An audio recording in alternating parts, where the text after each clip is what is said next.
Is the screen visible to all? My screen Yes. visible? Okay. For me, yes. Okay. Professor Kannodia, yes? Yes. Okay, sir. Oh, Dr. Nasimuddin, good evening. How Good are you? evening. Good. How are you, Professor? Well, how are you? Good. How are you doing?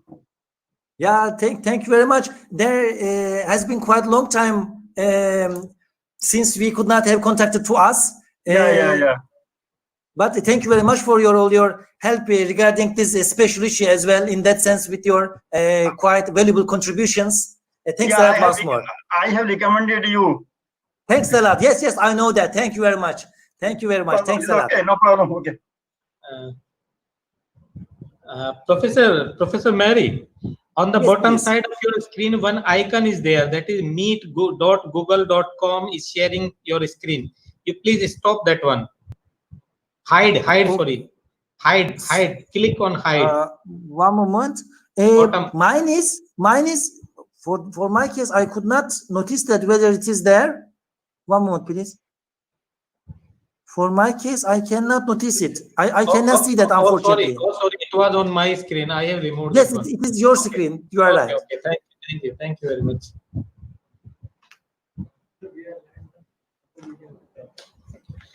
Hi, everyone. Good afternoon. Good evening to all. Welcome back to the first lecture session for which Professor Plandokin from İzmir Kelebi University, Turkey has already joined for delivering his talk. Mary Plandokin graduated from Department of Electrical and Electronics Engineering in 2002 as honor student with highest GPA in the Department of Electrical and Electronics Engineering and at the Faculty of Engineering and Architecture of Çukurova University, Turkey. He completed his master's degree study on the research field of microelectronics and microsystem engineering at Hamburg Technical University, Germany in 2005 with DART scholarship. He received his PhD degree in the research field of metamaterial-based microwave filters and antennas from the Department of Theoretical Electrical Engineering at Technical University of Berlin, Germany in 2012. He is currently working in the Department of Electrical and Electronics Engineering at IKCU, Turkey. His research interests are theoretical and computational electromagnetic fields in the scope of metamaterial-based active and passive microwave component design, high-frequency techniques with emphasis on implementable electrical small antenna design, RFID, dedicated dielectric resonator reader antenna design, energy harvesting system design, and machine learning assisted smart microwave systems, including high-frequency electronically controlled RF ablation probe design, smart microwave component design. He is serving on the editorial board of RF and Microwave Computer Aided Engineering Journal.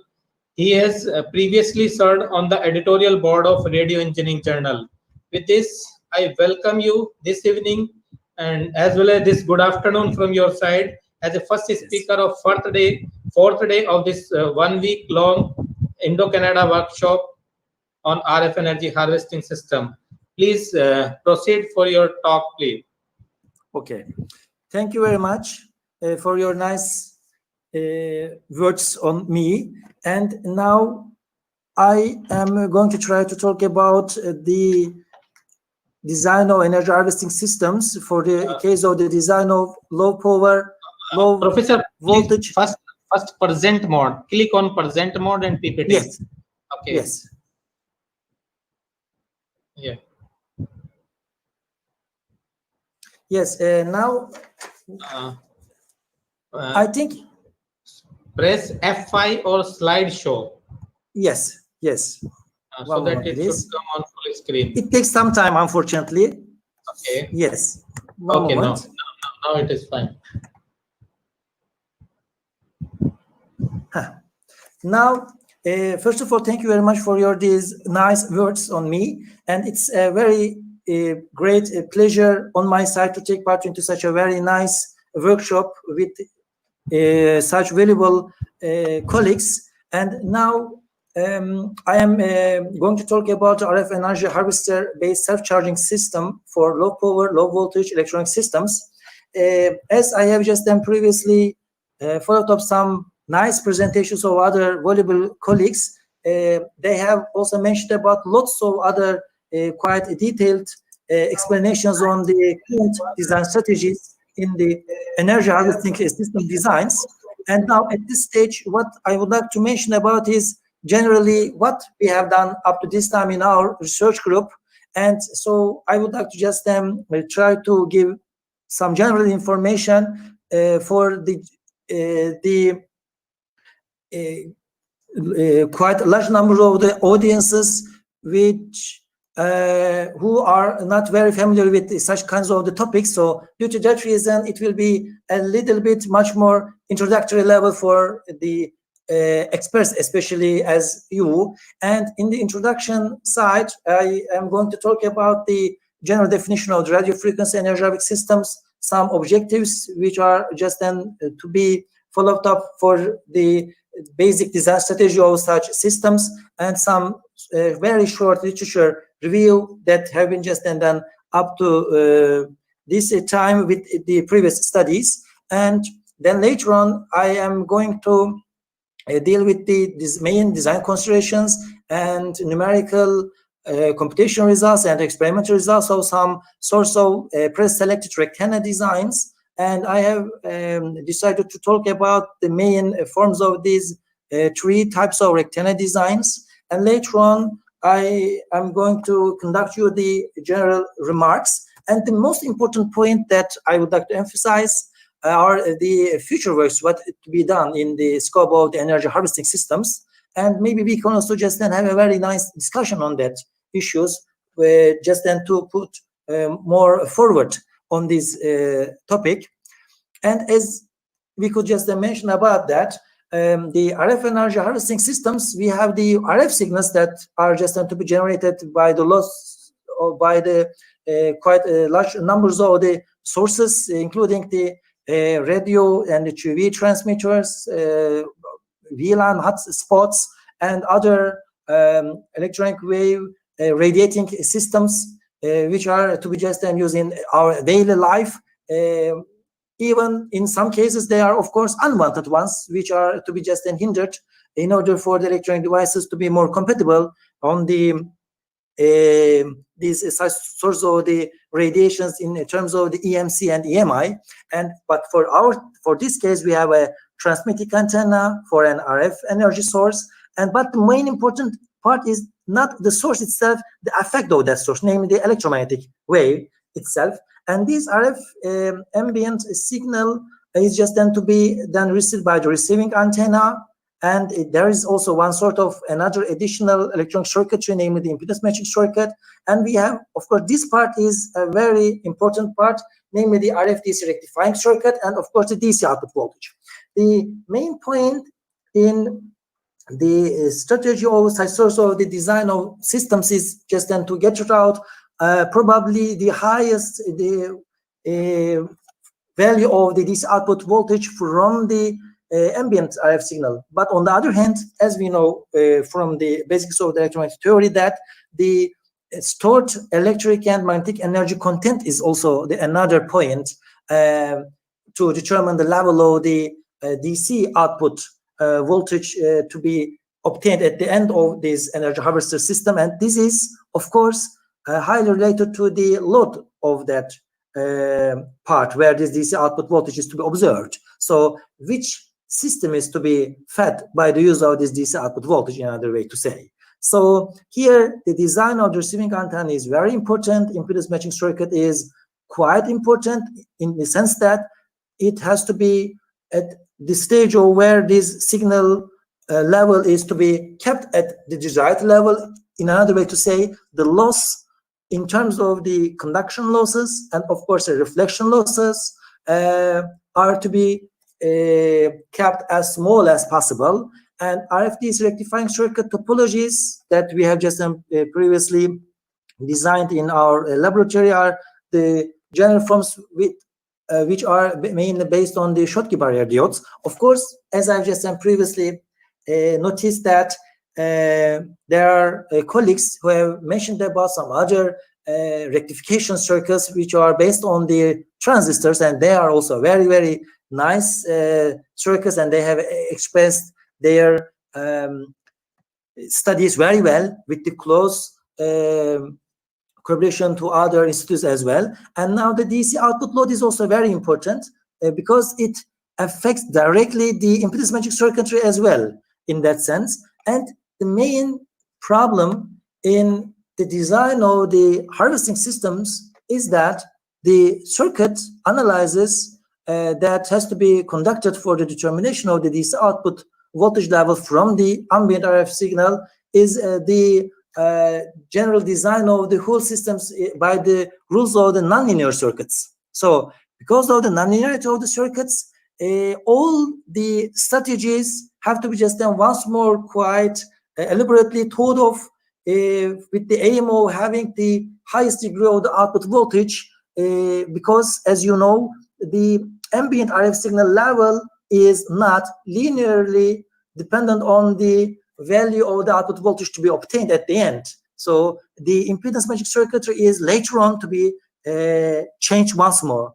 In another way to say, the same harvester which can be used very well for the low voltage electronic circuits to be fed by the RF signal at the input cannot be used in another system at the at different level of the RF signal, because all the system values in terms of the RF DC rectifying circuit has to be just modified.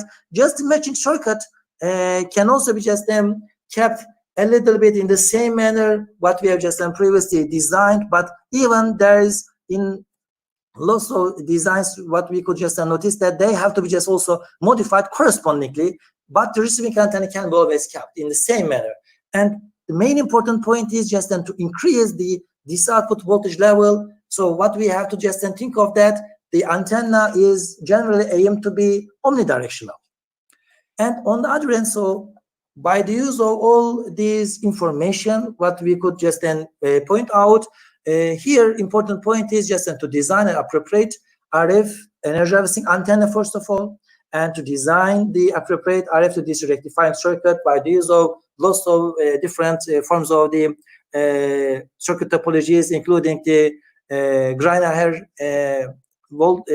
RF DC rectification circuits, or half-wave, full-wave rectification circuits, voltage multiplier circuits, including the diode, circuit barrier diodes, and of course, the transistors as well, and more stages. This is also another way to increase the total value of the DC voltage at the end. But of course, this will also just give us another problem in terms of the current, which is just to be used for the load circuit to be driven, and to achieve, in that sense, to achieve high RF to DC conversion efficiency. And this is also very important, of course, and as I've just previously noticed on that, the output DC voltage level. And in general sense, up to the 2012, as I have just had one survey on that, here the RF energy harvesting systems, of course, there are lots of antennas and the circuit designs which are to be used in the design of such sorts of the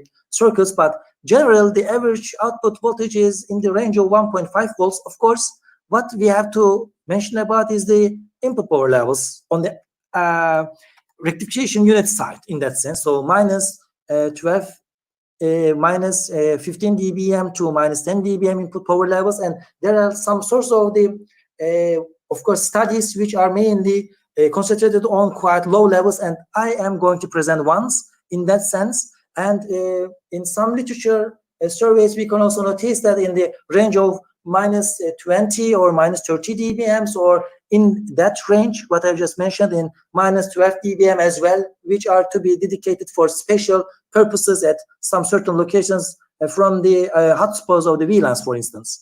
And with the average system RF to DC conversion efficiency, so generally 60%. Of course, now the trend is to increase in that sense. I have also actually used this level of the information in order just to show you what we could just to do in one step further. And in that sense, two different purposes actually are mainly tried to be achieved, namely the meet of these energy needs to be used in order for these low voltage, low power electronic circuits to be driven in a standalone manner, and the storage of the harvested energy. And this is a very important issue, and there are some sorts of the commercial chips to be used for the energy management.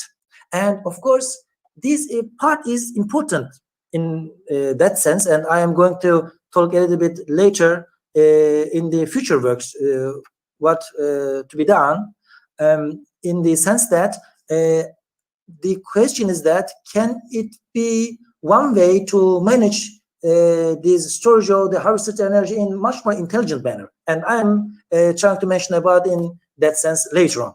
And selection of the operation frequency as well, because in each band there is some certain way of the generation of the powers and different forms of the power levels as well. So operating bands of the systems are selected with reference to the RF sources in the operation environment or from the common bands of the use for the obtaining of the possibly highest level of the DC output voltage on the loads. And here generally, and what I am going to present to you, the zero bias Schottky barrier diodes are just used in RF to DC rectifying circuits.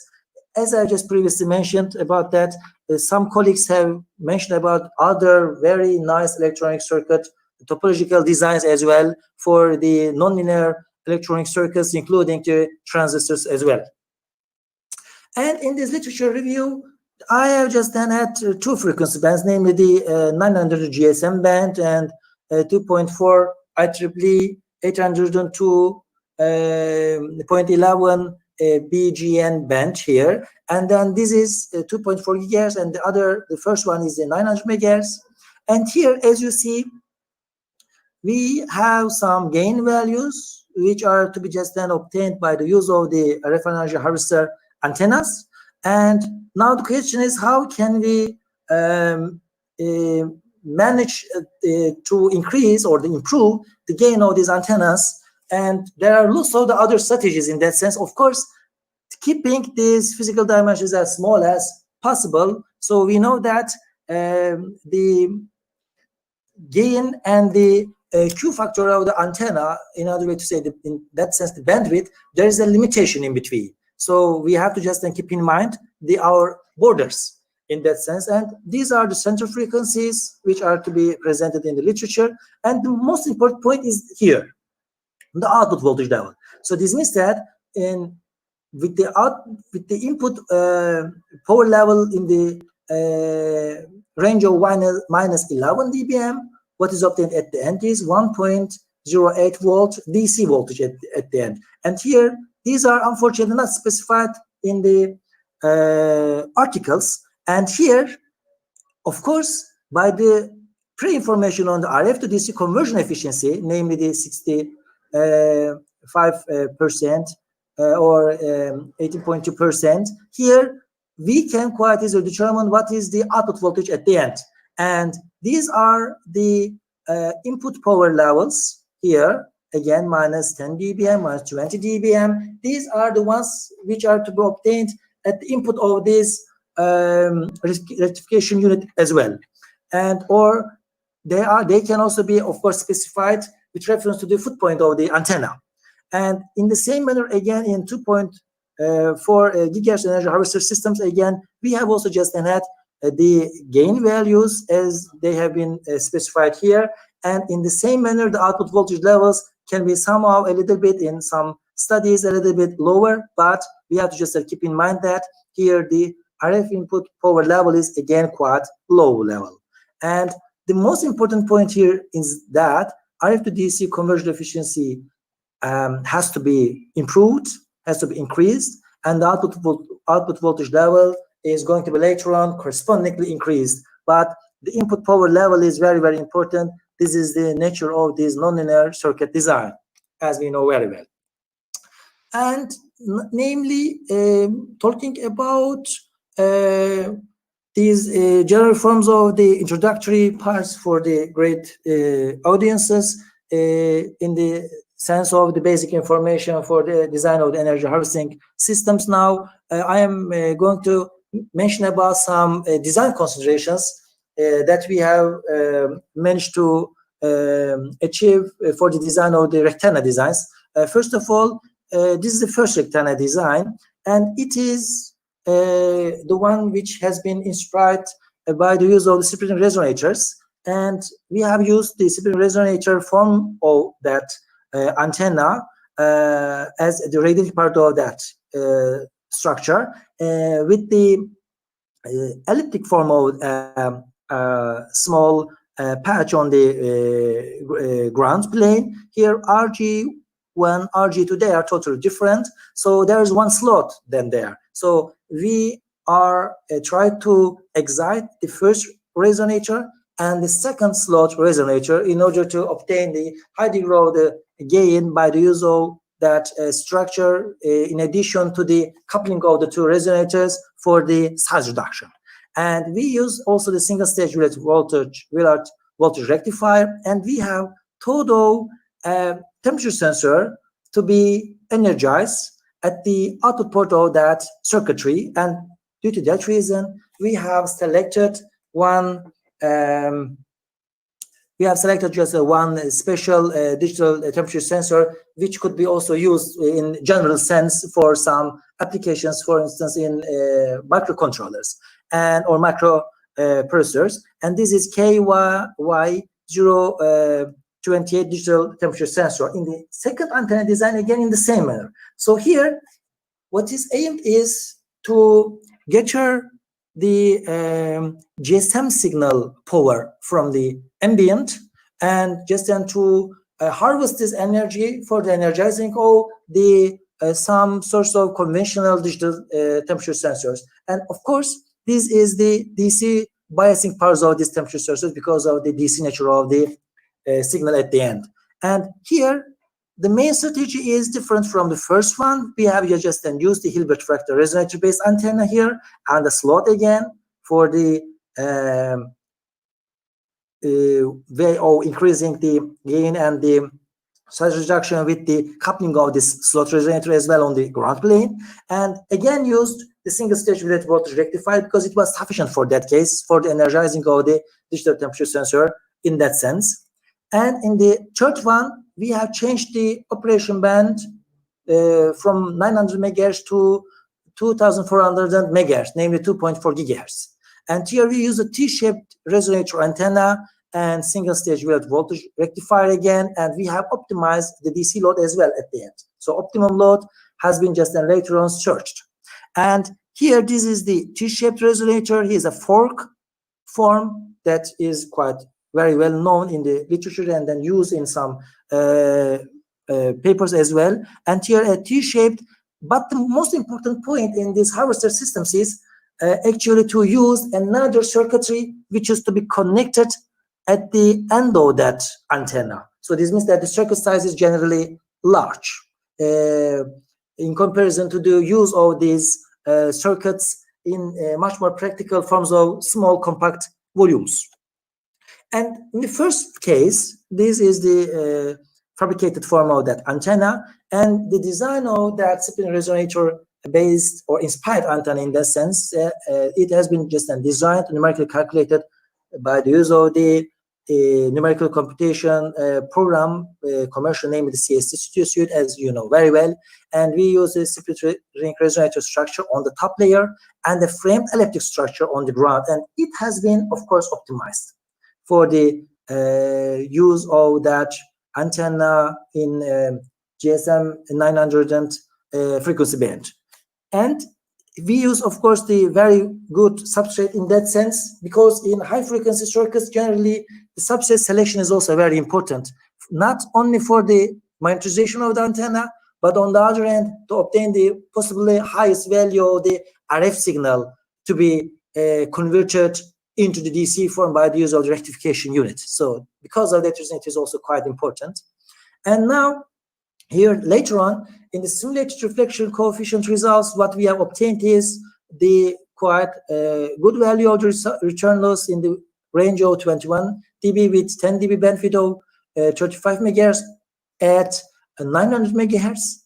And in the measured ones, the measured reflection coefficient, what we have captured is in the quite similar value with the range of 21 dB with 10 dB bandwidth of 51 megahertz at 890 megahertz, and they are quite similar to one another. And these are the parametric studies for the ground plane. And we have tried to do some optimization studies for the antenna, as it is quite well known in the antenna design. And here we have also noticed that in the form of a lambda resonance characteristics of the split resonators, it has been just obtained by the closer investigation on the current distribution. And later we will just notice that there is a capacitive coupling on the top and in the form of the electrical coupling between the framed ground in that sense. So we will just notice that here, as you see, these portions here, higher portions, and it is, of course, we know that here the electric field distribution has to be, of course, quite closely investigated in order for us to think of the resonance phenomena in terms of artificial or virtual magnetic currents.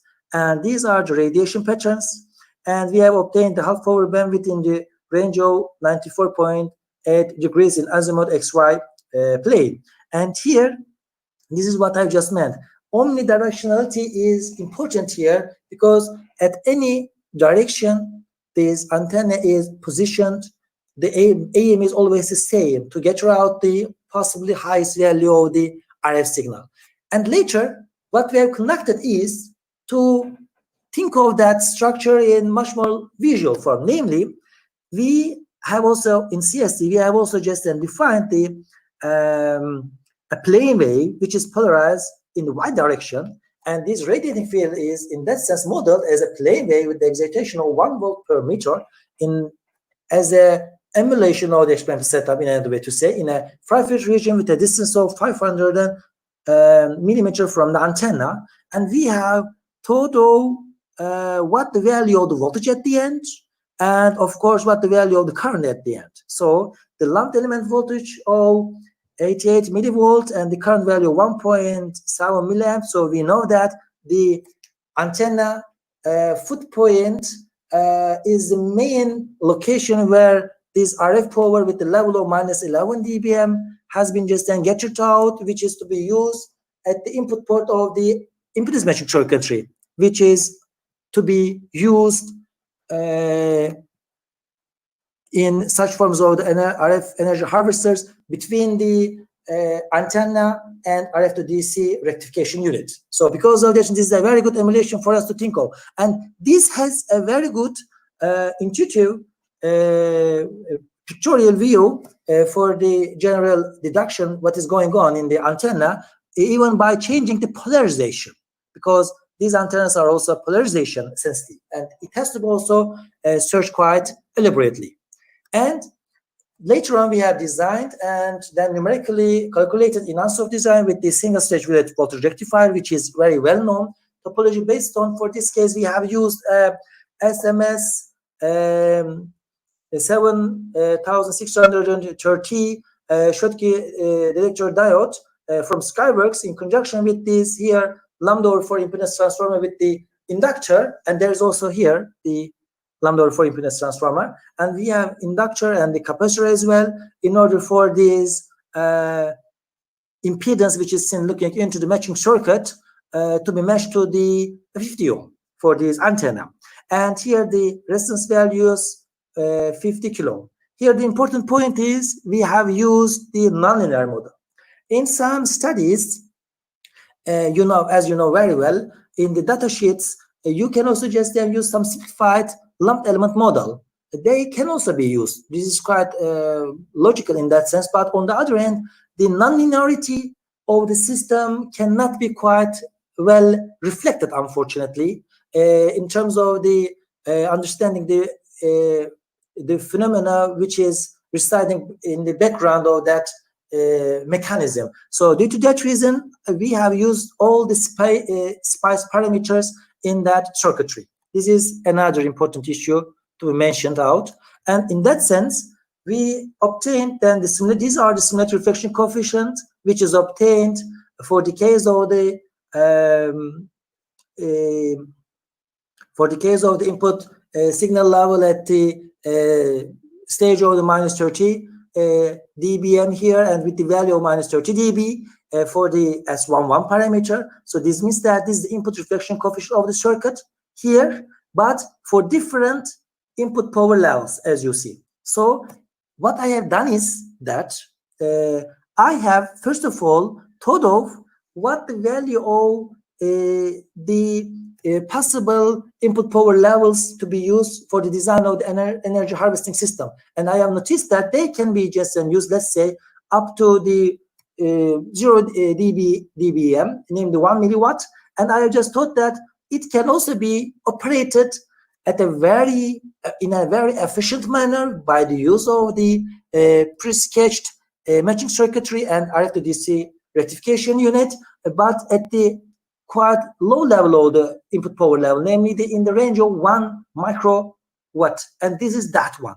So I have just then matched that. So the designed rectification unit and the matching circuitry has been just then managed to satisfy the possibly small value of the reflection at that level of the minus 30 dBm input power. And in that sense, you can quite easily notice how it looks like at the end. And output voltage of the circuit at minus 11 dBm here, I have just then sketched in order for you just then to think of. So that is the matched one, but I have also noticed what would be the value of the voltage at the end, even for this high level of the reflection, in other way to say. So this is the RF input RF signal level, and then as you see, this is the output DC level. It is quite poorly DC, it seems to be so. And I have actually, they have not been presented at this stage, but I can give you the information in that sense. Here I have also noticed other the level of the powers at other frequencies, at the harmonic frequencies as well. So because what I just conducted is the harmonic balance. So at the other frequency levels, I have also observed how it looks like the content of the power in the other frequency levels. So this is also another important issue what has been done. So this means that this RF signal, and here is the DC output, so input and output. And RF to DC conversion efficiency has been also just then noticed that it is the highest value, 75% here at the input RF signal level of the minus 11 dBm, and then output DC voltage level is 1.7 volt, as it could be noticed from that study. And in this rectangular design, what we have noticed is the gain is 3.42 dBi, and the directivity is 3.61 dBi, and then the bandwidth has been just expressed again, 34.6 megahertz, and the efficiency, this is quite important because it determines also the value of the DC output voltage at the end. And this is antenna total efficiency, and system output voltage is 1.7 volt at the input RF signal level of minus 11 dBm. And here, this is a conversion, RF to DC conversion efficiency value of 75%. And this is the second one, and this is the Hilbert fractal resonator antenna. And now, for that case, what I could mention about is it has been again designed and numerically calculated in the CST studio suite. And here, Hilbert fractal resonator structure on the top layer has been used, and again a slot resonator. In that sense, here we have a slot, and it could also be just then be designed in the form of a resonating structure, just then to improve the efficiency of the antenna with the increase in the directivity. And this remote patch structure with an asymmetric feeding line on the ground plane here, it has been asymmetrically conducted because of the slot on that side.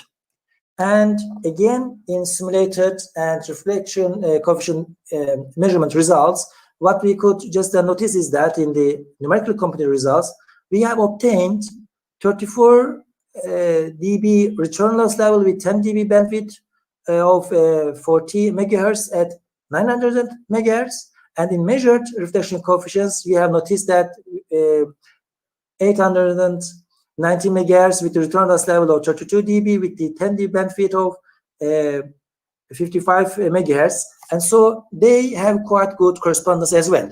So due to that reason, now we are at the stage of having some pre-knowledge on the general operation principle of the antenna. So what we could just notice that inner part of that the one branch of the symmetrical resonator is a second iteration of the Hilbert fractal curve, whereas the outer one has the shape of the first iteration of the Hilbert fractal curve. So they are just then used one another inside of one another with the formation having a certain form to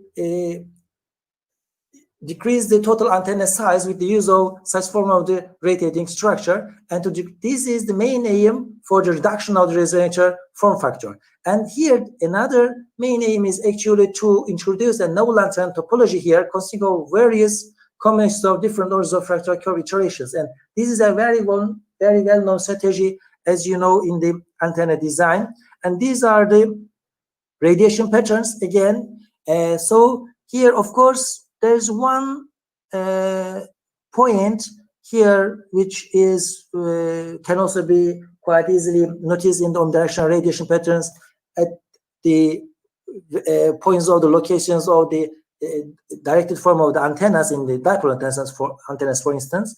But on the other hand here, for instance, in this XY azimuthal plane, we have again 99.8 degrees of the half-power beam width, and this is the point where we have to just then locate the antenna on that level. And these are linear polarized antennas on the other hand. And again, the same formation has been conducted just then to understand the underlying principle of the energy which has been just then gathered out at the foot point of that antenna, as it has been thought of for the wireless power transfer.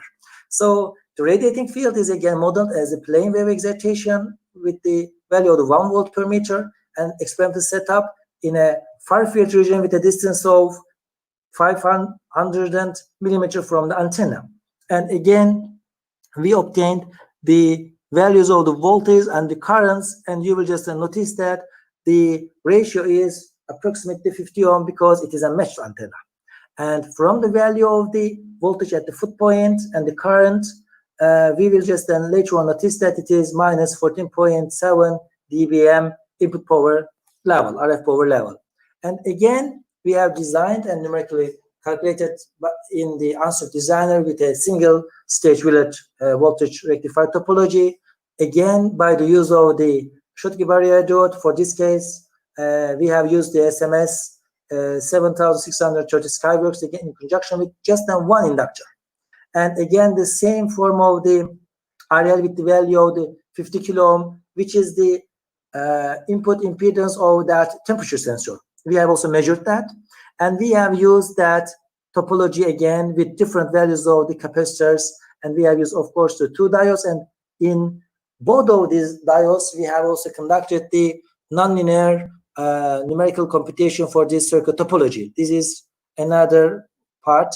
So due to that reason, for us, it is important which diodes have been presented with their detailed data sheets, including the SPARC parameters. Otherwise, we cannot use, especially I do not use. And again, in the same manner, here what we have done is, the simulated reflection coefficient is again obtained in the value of the minus 28 dB at minus 27 dBm input power level. So this is the matching circuitry which has been just then used here, then there. So in another way to say, these impedance matching circuitry is designed to work out at the level of minus 27 dBm with the value of the minus 28 dB. And the simulated RF to DC conversion efficiency is just then obtained with the value of the 70% at the minus 10 dBm input power level with the output voltage level of 1.87 volt. And here, as you see, you can notice these values also quite well. These are the values here, and this has been just then, of course, then later on increased on the other end. And here is the RF to DC power conversion efficiency. It is 70%, and later on the maximum value of this output voltage is obtained at 2.8 volt here. This is the another information to be mentioned about. So this means that in the systematic approach, we have obtained the 2.8 volt at the end of that circuitry as a DC output voltage with the minus 8 dBm power level at the input RF signal, and then the RF to DC conversion efficiency value of 82% has been obtained, and this system RF to DC conversion efficiency is quite sufficient for that application, and the antenna operation frequency is obtained in the range of 880.2 to 920.6 megahertz with the bandwidth of 40.4 megahertz. So this is our second rectangular design result. And in the third one, one moment, sorry. Here again, excuse me. Here again, what I have done is in our research group to talk about the third rectangular design, namely T-shaped resonator antenna. And again, the design and numerical calculations have been just then conducted by the use of the CSU Studio suite, and T-shaped resonator, as you see here, we have also just then used with the U or fork-shaped feeding line on the top layer, and upper and the lower rectangle structures with the connection paths on the ground plane have been also just then used here. So in other way to say, this part and this part have been connected with these lines in order to obtain a slot resonator with a rectangular shape. And again, in the same manner, in simulated reflection coefficient results, we have obtained 27 dB of the return loss with the 10 dB bandwidth of here at the 1 gigahertz here. It's quite broad at 2.4 gigahertz, and in the measure at reflection coefficients, we have obtained 2.44 gigahertz with return loss of 34 dB with the 10 dB bandwidth of 240 megahertz. There is some sort of the problems which could be the main result of the calibration of the system and the connection lines. If the antenna is small, the ground path, if it is of course large in comparison to the antenna size, of course it will just then lead us to obtain the another form of the radiation, which is to be terminated not on the ground but on the cables as well. So because of that reason, these are the main results of the cabling. This has to be just then later on hindered out, and these are the S11 parameters depending on the geometries, and we have tuned and parametrically studied on that. And here we have noticed that the antenna operation principle is based on the resonant excitation of the mainly capacitive coupled and the directly fed fork-shaped resonator to the parasitic T-shaped resonator in conjunction with the slot resonator in the ground. So at that portion, we have also investigated how the electric field distribution is obtained on that slot, because it is quite large, and it could sometimes there is also one another form of the antenna design strategy, namely not to use the first resonant rather than the use of the second resonant mode, the higher resonant mode, just then to increase the gain of the antenna. So this could be the one way in the design of the antenna. So these will just then be later on coupled to the slot resonator in the ground plane. And the same strategy has been just conducted again, and the ambient radiating field is modeled as a plane wave excitation of 1 volt per meter, experimental setup in a far field region with a distance of 40 millimeter for this case from the antenna. And the power level of -11 dBm has been obtained with the observation of the voltage level of 63 millivolts and the current value of 1.3 milliamp. And here the same strategy has been used, but as you see here, we used just a lumped element here, namely the inductor is that. This is the use of the inductors with the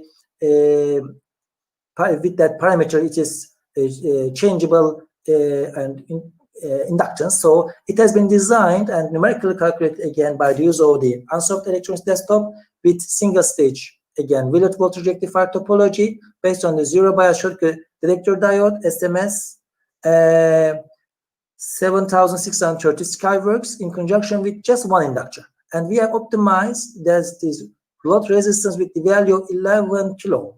And here, just the impedance matching and RF to DC rectifying circuit design, just to be operating at 2400 megahertz. And here, this is our results. And the simulated reflection coefficient here has been obtained in the value of -27 dB at 11 dBm input power level, as you see. So this was my aim, and after I have achieved, I have changed the input power levels just to look through what the input impedance, then looking into the impedance matching circuitry, including the rectification circuit. So this is the main strategy what I have conducted in the design of such rectification units and the rectangular designs. And the simulated RF to DC conversion efficiency is in the range of 50% at -11 dBm input power level with the result of 0.75 volt output DC voltage. And RF to DC conversion efficiency here is obtained 80%, but at -6 dBm input power level with the output voltage level of 1.75 volt DC. So this means that even the S11 parameter is just kept as small as possible for this low level of the reflection is obtained for the RF input signal, but the higher value of the voltage can be obtained at the location where this reflection coefficient is worse. The main point is just that the input RF power level has been increased. This is the main reason why we obtain the larger value of the DC output voltage. And this is the third rectangular design. And as you see in this design, what we have obtained is the system output voltage level of the 0.75 volt. So this means that this voltage can be quite easily be increased again by the use of the multiple stages of the rectification units. So this means that not doubler, tripler we can also use here. So this can be the one way to increase the value of the output voltage level with the result of the increase in the current driving capability. And the antenna resonance frequency is 2.38 gigahertz, and system RF to DC conversion efficiency is quite low here. But what we have obtained is it can be also increased with the increase in the value of the input power level. So this is the main reason why all these circuit designs are just to be used at the locations where this source is positioned. So the positioning is important. The polarization of the signal is quite important. The right location of that antenna in comparison to the general positioning of the source is therefore quite critical. And antenna operation frequency is again quite broad in that sense, in the range of just 1 gigahertz at that level. So this is also another very nice feature of that design. And in the conclusion, actually, what we have obtained is, in that sense, first of all, 3 different RF energy optic systems which have been designed for ambient RF power existing in GSM 900 MHz and ISM 2.4 GHz bands, and they have been presented here for as an introductory level for the great audiences having the interest on these energy harvesting systems. And of course, in ISM band energy harvesting system or VLAN band can also be used here with the same value of the frequency, and therefore this frequency band or the antenna designed in the church rectifier is quite broad. And in rectangular design 1, what we have obtained is 1.7 volt output DC voltage with the 75% RF to DC conversion efficiency at the center frequency of 9 megahertz, and all these DC output voltage, RF to DC conversion efficiencies have been obtained for -11 dBm input power level. So this is important. If it is -20 dBm, of course, all the values have been changed, including the impedance matching circuitry. And in rectangular design 2, what we have obtained is a little bit larger value of the output DC voltage level with the value of 1.87 volts with the 70% RF to DC conversion efficiency at the center frequency of 900 megahertz. Just then for -10 dBm input power level, it is more in comparison to the rectangular design 1 in terms of the input RF signal. And in rectangular design 3, we have obtained a little bit lower value of the output DC output voltage in the range of 0.75 volts with the 49% RF to DC conversion efficiency at the center frequency of 2.4 gigahertz for -11 dBm input power. And so these proposed rectangular designs have been numerically and experimentally validated, but these PCB circuit boards are also just validated with the measurement of that values at the output port of that rectification unit. And about this future work, what to be done? Actually, I am going to mention a little bit about that part. It is quite important for me, and I would like to also, of course, know your opinions on that. First of all, the output DC voltage value level and the correspondingly RF to DC conversion efficiency can be just then quite easily be improved as a quite trivial form by just an increasing total numbers of the antennas here. So this is just for the increase in the value of the DC output voltage level. And by just an use of the multi-state voltage rectifier circuits can also be the one way just to increase the output DC voltage level. For the RF to DC conversion efficiency, of course, important point is just to change the design of that rectification unit by just an use of maybe more components having multi-stage levels, and increase these two specific values can also be increased by improving the design of multi-band RF energy harvesting system. So not only GSM, not only ISM band, so both of them, including LTE, including 5G systems, sub-5G systems, for instance, bands. So this is very important point. And these are actually quite trivial ways to mention at this stage for the increase in the value of the DC output voltage level, including RF to DC conversion efficiency. Of course, this will also increase the wireless power transfer efficiency from the source itself, including the distance from the source and the polarization level, as we have just previously mentioned about. So, because we know that the polarization of these antennas are quite important in correspondence to the RF signal, the electromagnetic wave. So, and the electric losses are quite, conduction losses are quite important. The other antenna designs can also be included here in the system for the increase in the value of the RF signal level at the antenna input port. So antenna arrays are therefore quite critical. And another point is the machine learning can also be used here for the self-controlled energy management system. So my opinion is that by the especially this can also be used for the design of the energy harvesting systems having the multi-stage voltage rectification units. The reason is that if we increase the output voltage level, some portion of this output voltage level can also be taken out from the output port of that system and just then be later fed back to the circuitry, just then to determine the biasing voltage level of the varactor diode, which can also be used instead of the capacitor in the rectification unit.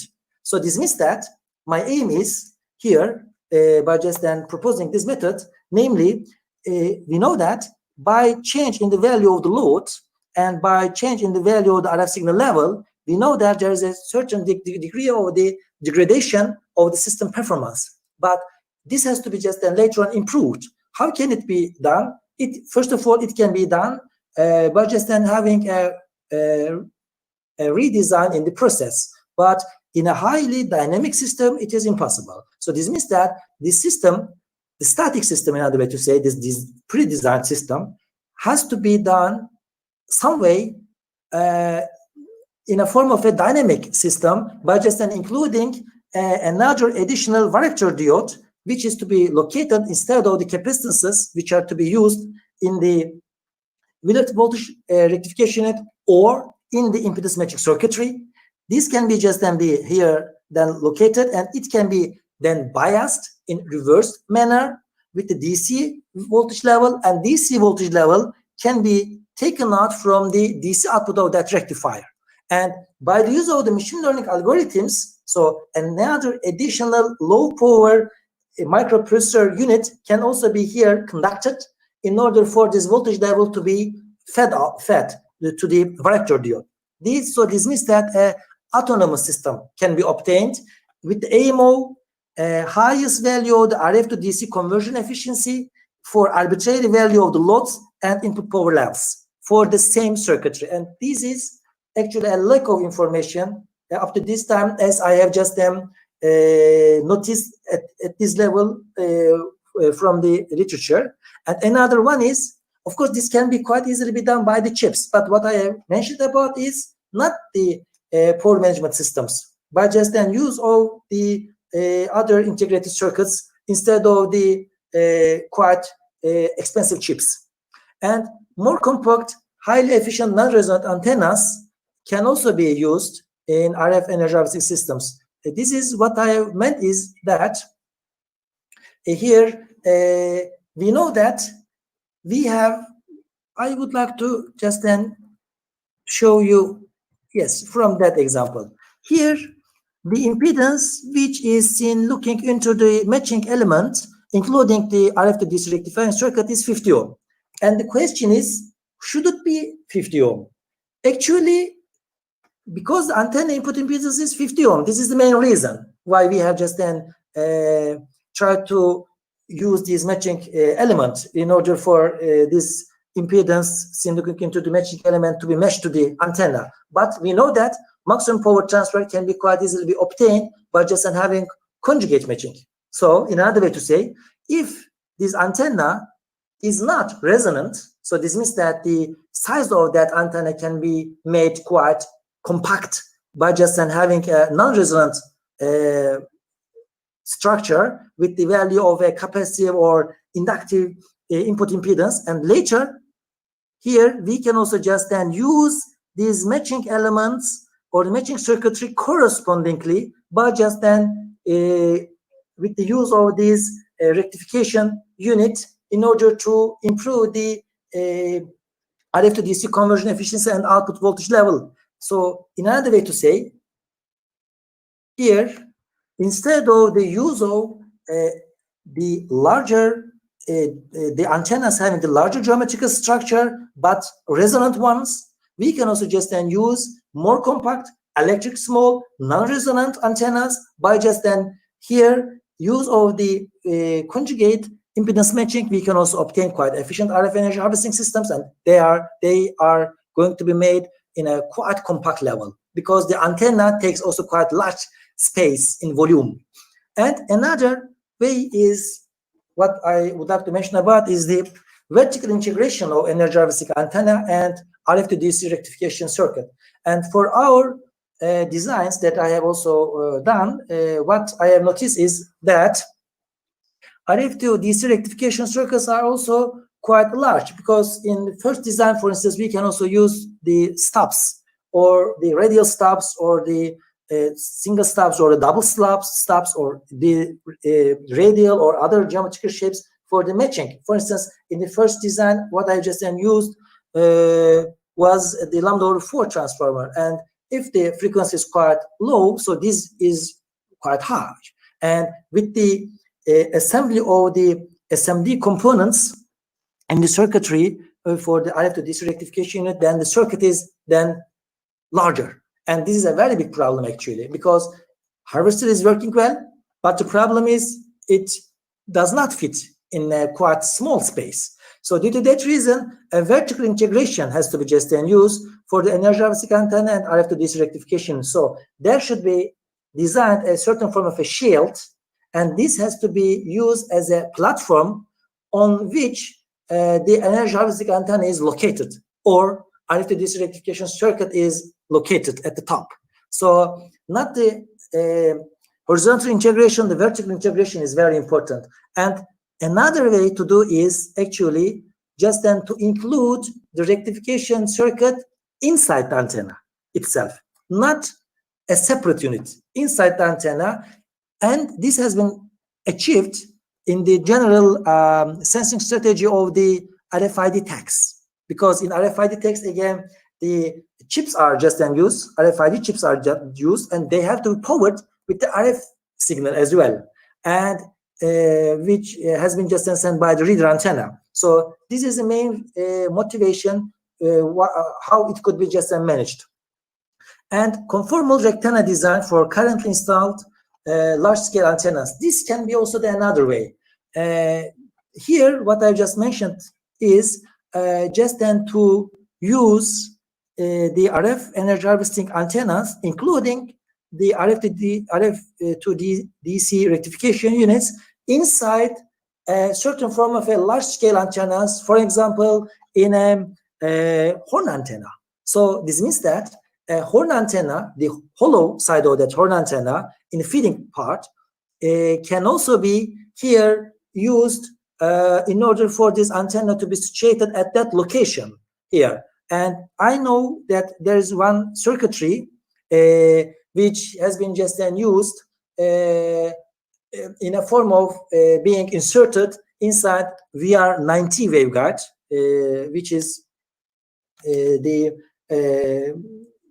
quite extensively used waveguide, just then to obtain or to have the signal which is actually located in the ambient to get it out at the input port. So this is some form of a transition from the microstrip line to the rectangular waveguide. So kinds of the transitions can also be designed and used, for this case, inside the antennas itself, and the antenna structure, in other words to say, this hollow pipe structure or bulk, this bulk structure can be used as a frame or a radome for the energy harvesting system, in another way to say. So these are the main studies which could be conducted, in my opinion. And thank you very much for your listening and for your patience on that. I hope it was quite informative for you. Thanks a lot. Thank you, Professor Plandoken, for your wonderful talk and giving several dimensions for further exploring the topic or area. With this Thanks one, I should pass on some queries from the participant side who are connected on YouTube platform. The first query on that one is difference between CSRR and SRR. What is the difference between CSRR and SRR? Yes, actually the point is that in split resonators are the ones that I've just then shown in the design of the antenna that I have presented. In the complementary split resonators, actually they are the complementary of that structure in the form of the slotted form of the split resonator. So they can also be used. This is also quite good strategy. This can also be the one way to be used, especially for instance in the ground plane. It's a quite good idea. So the only difference is the one is the complement of the other. So another way to say, instead of metallic side, we use the slots or the air instead. Okay, thank you. You're welcome. The next query is difference between electrically small antenna and geometrically small antenna. So the problem is, yes, thank you very much. The electrical small antenna is, in that sense, we are thinking of that here. If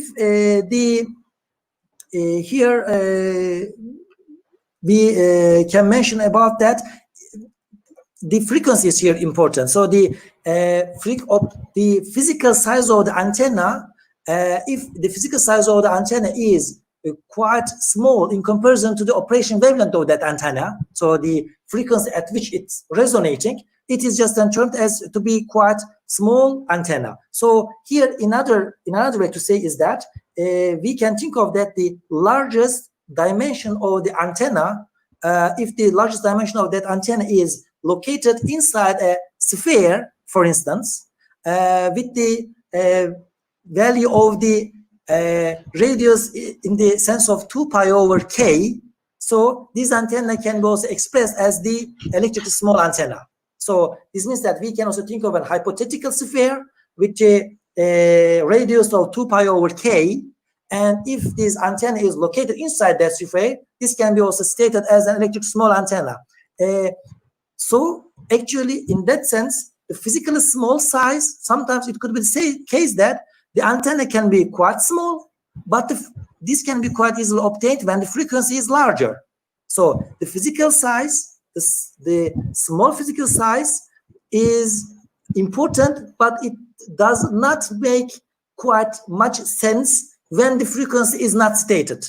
So this is another way to say, we know that a 60 gigahertz antenna is, let's say that 10 times smaller than the antenna which is operating at the frequency of 6 gigahertz. So physical sizes can be obtained, but electrical small size is a challenge. Okay. Is there any effect on output voltage with higher gain and low directivity? Higher gain and low for the antenna, you mean? For the antenna, in that antenna parameter. Yes, the point is actually the low directivity and the higher gain, actually it is not, you mean that at the same time or in different cases? Because that might be in different cases, I think so. It should be, because generally if the antenna gain is high, the directivity is even high. And sometimes it could be the case that directivity is high, but the gain can be low, because it can be the case that the directivity is large, but the antenna efficiency is quite low. So this will just then later on tend the gain of the whole antenna to be quite in a quite negligible level. So for this case, of course, it has quite large importance on that, what the DC output voltage to be obtained at the end. So you are right, the gain has to be quite large, directivity can be quite large, but there is one problem here. Even the DC output voltage is to be increased with these quite nice features, namely the high gain and high directivity. There is one problem. Problem is maybe it could be quite difficult for you to position the antenna, because this is ambient RF energy harvesting, so you do not know where the RF signal is located. So you have to just then turn it always in order to increase the DC output voltage level. So this is the reason why there is a compromise. In that sense, we decrease the gain. In other way to say, we select then the omnidirectionality instead of a directive antenna. This is the main way of thinking of how to increase the DC output voltage level. So omnidirectionality is therefore better. So there is no need for us to think of where the antenna is to be located. It is not important. If it is directive, we have to know where this ambient energy is then there. So this is the main reason. Okay, next query is, for any fractal antenna designed in CSK software, is it possible to retrieve resistors, capacitor, inductor? RLC equivalent of that one? Equivalent circuit model, you mean? Might be, I think his intention is in that way only. What will be Okay. the RLC components equivalent to fractal antenna design in CST? Is it possible to retrieve? I see. The point is, I understand your point. This is a very good question. Actually, in CST, as far as I know, not directly, but indirectly, it can be obtained. Generally, the strategy what I am following is that I design any form of a fractal antenna, including the Hilbert fractal curve or the Koch curve, for instance, or the SPARC.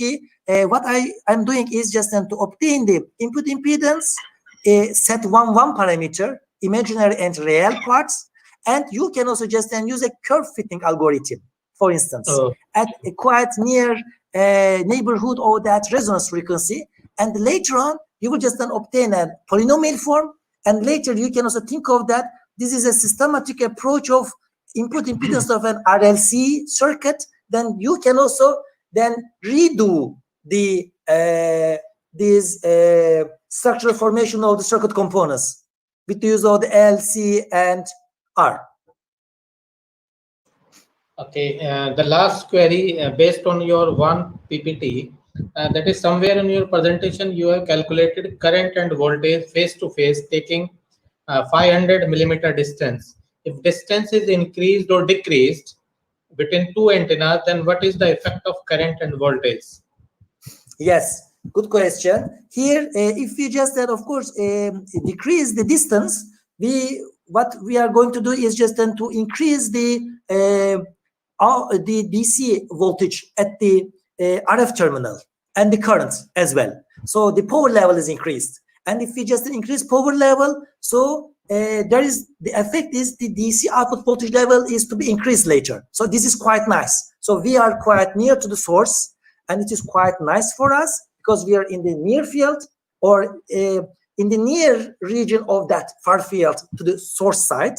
So this will just then lead us to increase the obtained DC output voltage level. But on the other hand, there is another issue. If we are quite near to that, if these two antennas are to be sketched in a real sense, because in my presentation, what I obtained is there's a plane wave. So if we increase, you will just then later on notice that increase in the voltage, increase in the current, increase in the power, increase in the value of the DC output voltage level. So this will be always very nice. But in reality, if the antennas are quite near, of course, we have to think of how they have been positioned to one another, including the polarization level. And you have to just then later think of the freeze equation, like as it is in the case of wireless power transfer. But in terms of the voltage and the current levels, they are going to increase. You are right. Okay. With this, thank you once again, Professor Plantokin, for first for insightful talk, and second for clarifying the mostly doubts raised by the participants in that other platform. With this, thank you once again for sparing thank you very much. Your valuable time and like having a different experience with you. In last 15 days, several ups and downs have come on your side because of several other official activity, and finally it has come through. To see you live on the digital platform, we are quite grateful for that one. And thank you very much. Really, it is a very great honor for me to be with you here, and I am very, very happy on that. I hope there could be also the chance for me to meet you also in India, because I have lots of the friends in India. So this is a very, very nice for me. I am just hoping that. Yeah, thanks a lot. Sure. For tomorrow, you are cordially invited for attending that valedictory session at around 7:30 p.m. in your time zone. 7:30 p.m. in your time zone. Okay. Tomorrow. Yes. Tomorrow. In your time. Okay. Okay. Thank you very much. I'm going to be there. Thanks a lot. I think prior to that, you would be free from your presentation part. From the defense is the defense part, I think so. Yes. Okay. Thanks a lot. Okay. Thank you, Professor, once again. Bye. Still good afternoon to you. Thanks a lot. good evening from our sides to you. Yes. Yes. Yes. Okay. Good evening. Good evening. Okay. Okay, Thanks bye. a lot. See Thank you you. very much. See you tomorrow. See you. Bye. You please stop that presentation so that I come into the picture. Okay. Tabi. Okay. Yes. Okay, okay. Yes. Thanks a lot.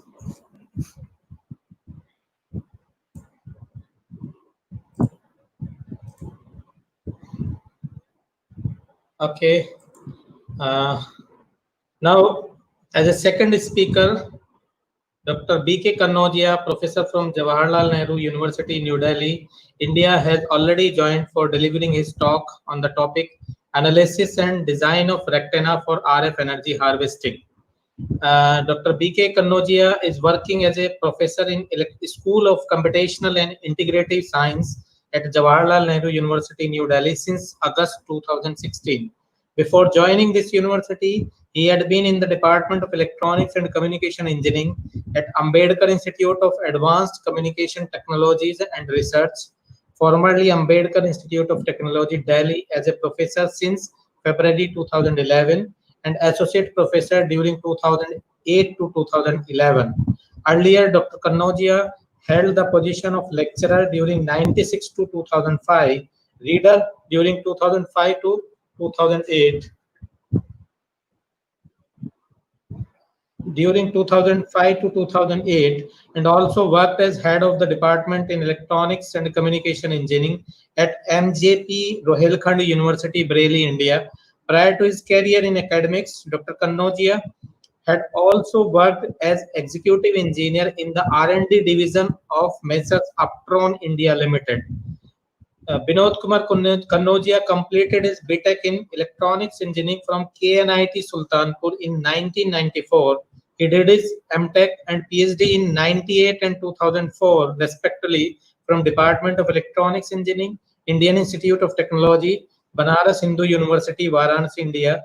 He has been awarded Junior Research Fellowship by UGC Delhi in 2001 to 2002 for his outstanding work in the field of electronics.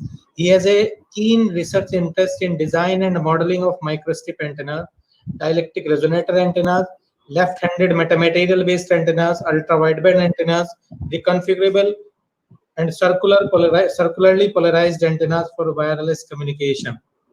He has been credited to publish more than 325 research articles with more than 2,400 citations with H index of 23 in several peer-reviewed journals and conference proceedings. He had supervised 50 MTech and 24 PhD research scholars in the field of microwave engineering.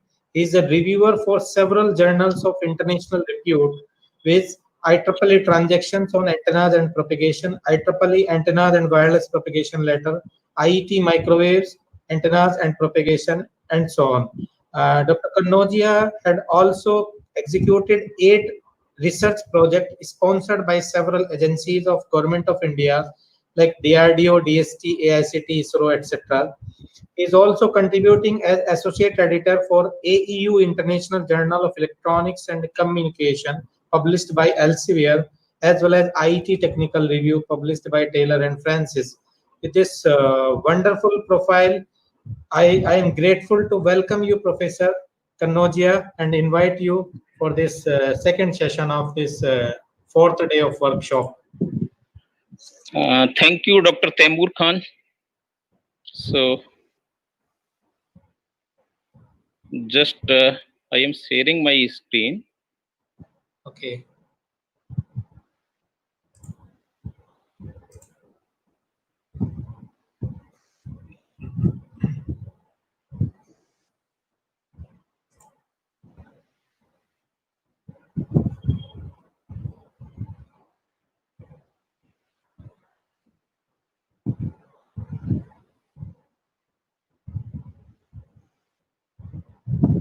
Just I have a one problem.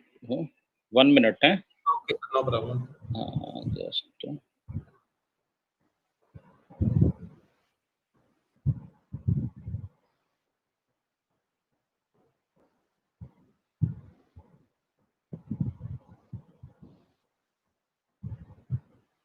So my screen is visible. Yeah. Your screen is visible. So make it full screen or press F5 or screen. Yes. Yeah. On, sir, So on bottom side of your screen, one icon is there. You please make it hide on bottom. Yes, please. oh, Okay. this is my total PPT is hide. No? Oh, that is no. That is a problem. In my side, is my total PPT is hide. Okay. Okay. Now it is fine. Now it is fine. Yeah. So 1 minute. Okay, sir. Okay. Sir. Okay. Thank you, Dr. Temur Khan, for a nice introduction. And I thank you for inviting as a speaker in a 1 day in a 1 week Indo-Canada SPARC that has been organized by NIT Silchar and DTU Delhi and Queen's University, Kingston, Canada. So I think that I am a 8th or 9th speaker on this workshop, your RF energy harvesting system, REHS 2020. Yeah. So this is my overview. So we will discuss that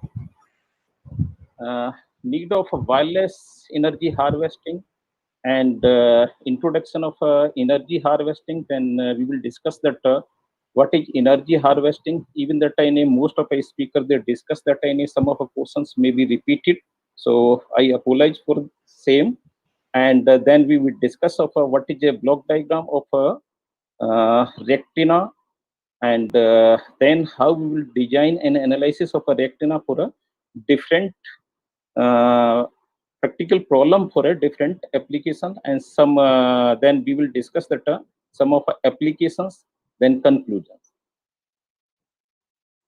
So presently we have seen that as you seen that wire everywhere, and their wire cause many problems. So in a particularly whole world, but especially in India, we have seen that in a lot of congestion is there. So we will, with the help of her, so we will see that in a wire is a system is a much costly, and distribution of electric pole are required, and congestion is a wire is also a problem. The most prominent solution to this problem is to use wireless power transmission. This technology cut the need by wire and batteries. So Dr. Temur Khan, I am audible now? Hello.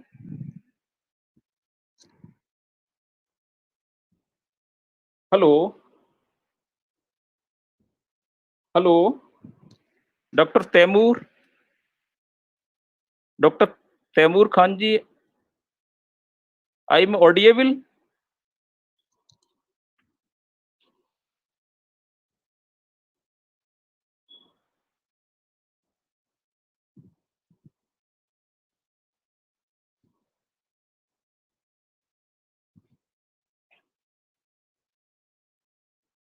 Dr. Temur Khan, I am audible.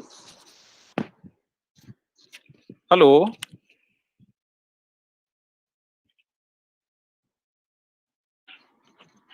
So I think that hello. Yes, Professor, you are audible. Yeah. Please go ahead. Okay. Thank you. So what the order of we deal with the global wires. So hello. Yeah, there is any problem?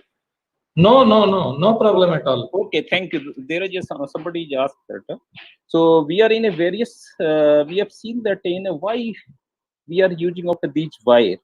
So in order to deal with the clomby wires, we are in a various researcher are having a working on the method to transmit of a electric power without wire near future in the think of a wireless electricity from a power grid, as well as a we see in a internet of a wirelessly.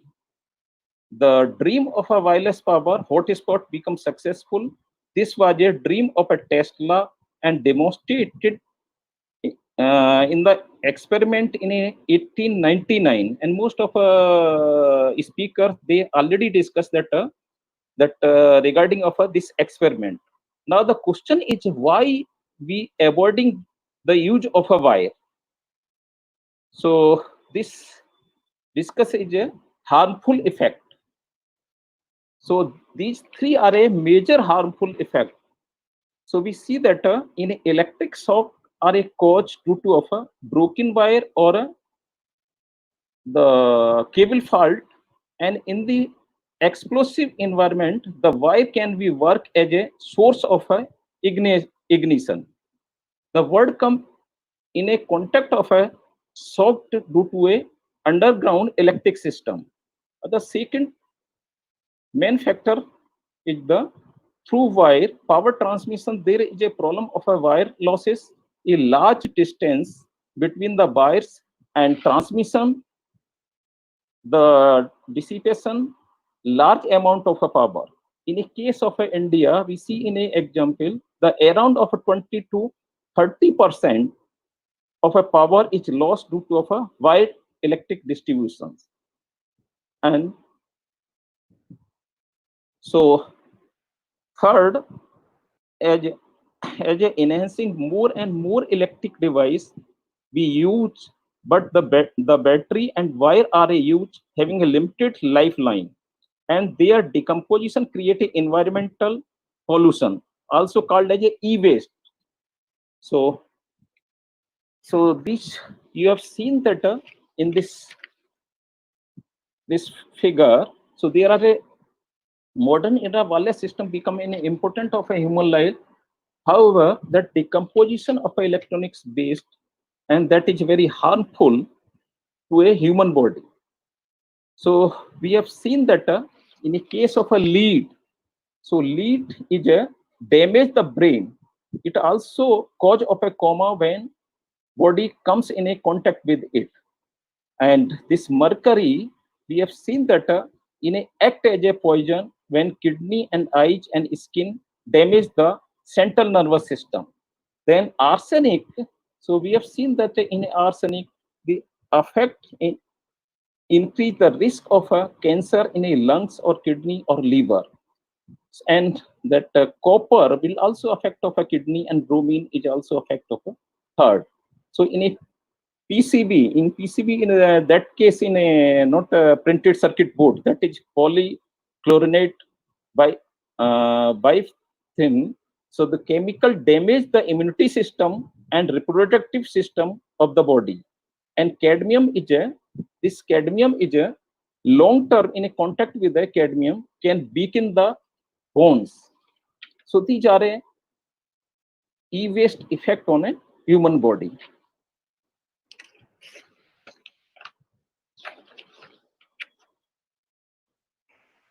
So in a case of why we move to a wireless system, so we have seen that in a these three type is major component. So we can change of a short range, medium range, and long range. Then medium range is wireless is dependent on electromagnetic induction, and medium range is dependent on magnetic coupling, and long range in electromagnetic wave transfer. So in a RFEC, so we see know that even that we think live without electricity in a growing field, the change of a positive power supply to need of a battery on a power sources, wireless power system provide a various advantage over a wireless power system. Need a battery eliminated, or no wire or no e-waste environmental pollutions. So reach the place where using of a wire hazardous or impossible to contact.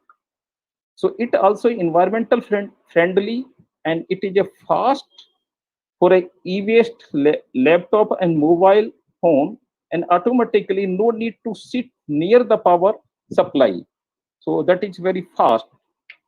So in a flexible, so can also work in a harsh environment. There is a no wire installation, need maintenance costs, that should be a less. So these are the advantage of this one. So we move up a history of a reactina. So some of our speaker already discussed of that history of that in a case of history, we know that James Maxwell was a first scientist to give the theoretical existence of an electromagnetic wave, but they have not done any experiment. So REHS, they have verified the Maxwell concept by designing of a first loop antenna to radiate of an electromagnetic wave. So then this concept of a transmission of a wire without a wire is first given by a Nikola Tesla, and he has started an experiment in 1899, and so he has done the experiment. That tower is also called is a Nikola Tower. So he has generated that wireless transfer with the help of a coil. So he has a long diameter in 16-meter diameter. He generates the 150 kilohertz, and they use the expand. That tower is called as a Nikola Tower. So in a Tesla managed the light of a 20 lamp, and distance of around of this 40 kilometer. The idea of a Tesla is taken to research is after 10-year team of a MIT, and that project name is called as a Whitricity. So they researcher they have developed, but that mostly is this not used in some practically it's used for a Whitricity, but not used.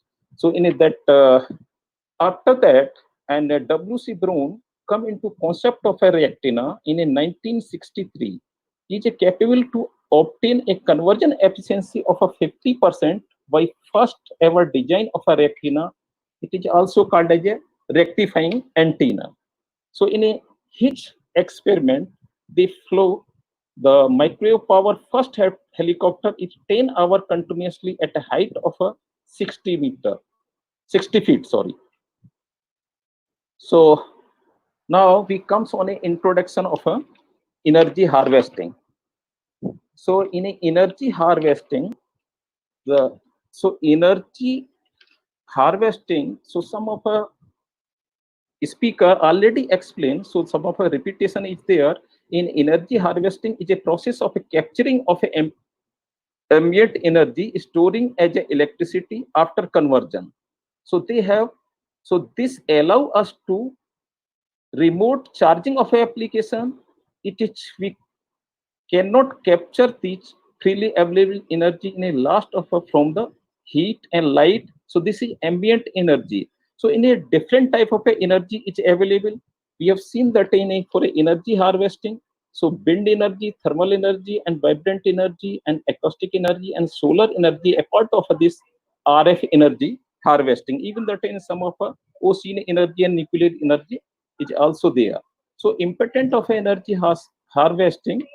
So we have huge amount of energy come to from a sun. So and a wind also. So they have a large amount of energy. So but that will be dependent on a climate. So we have seen that in large scale energy production in solar energy from this, and wind energy, that is a large scale energy production. And in a case of a small scale energy production, that is RF energy harvesting and vibration energy. So this is a comparison of a different energy sources. So you have seen, and some of speaker already discussed that in a what is difference between of this energy source in the availability and power density and setup size and advantage. So we have seen that in a solar, so that solar and wind both are a climate dependent. So this is not available. So in a comparison of this one, so RF energy is a anytime and anywhere its presence. So now we comes on a, so what is RF energy harvesting? So in a case of a RF energy harvesting, they convert of a ambient RF energy into a DC. So we have seen that so many RF energy source is available in a freely environment, that in a cellular phone station and RF radiation sources and mobile phone and wireless router and some of other laptop and TV signal is also a this RF energy sources is there. So what is benefit of a RF energy comparison to a other energy sources? So in a case of a RF energy harvesting advantage over of a, so the battery free and application availability of a demand, so work in a perpetually and a dark location also, and wire and hazardous location, and provided mobility, even that in a we can energize of our devices in a when we are moving from a one place to another place. So this will not require, this will not require to charge in a one place. So can store of a energy for a later use with the help of a storage device, and can be embedded between of a balls. So even that we can energy harvest, sorry, RF energy harvesting, we can embed it with the between of a balls and frequency in a high, so that the dimension of a device is also small and can be easily mounted in a anywhere some of a device. So the device is used for a compatible with this process is a reactina, also called as a rectifying antenna. So this is a block diagram of a whole RF energy harvesting. So if you have seen that in a that ambient energy source is presence. We have already discussed that in a wireless LAN and TV tower and cellular phone, these are freely available. So different type of antenna we will design to receive of this ambient RF energy. So this type of a different antenna we will discuss on. So this in case of this receiving of a electromagnetic signal that can be stored or converted to a RF energy to a DC with the help of a rectifier, and store passes through a DC pass filter and store in a that super capacitor or some of a thin film battery or Leon battery. So this is also will require of a managed battery store or either use of a management system. So this filter is a very important parameter. So the repeal of all the RF signal to a converted to a DC signal, and this is impedance. Oh, sorry, matching network is also a very important parameter. So we will match of a input impedance of a rectina to a output. Sorry, input impedance of a this antenna to a input impedance of a rectifier. So that is very important parameter. So this we have already discussed these things in a block diagram. So we have use of a different component. So in a component we have seen that or some of a different, even that in a first that speaker they have discussed of a three type of antenna. So in a different antenna we can use for a RF energy harvesting to receive of a electromagnetic signal. In a monopole type of antenna, planar antenna, dipole antenna, folded dipole and fractal antenna, spiral antenna, and metamaterial type of antenna, and bow type antenna. So different characteristics they have.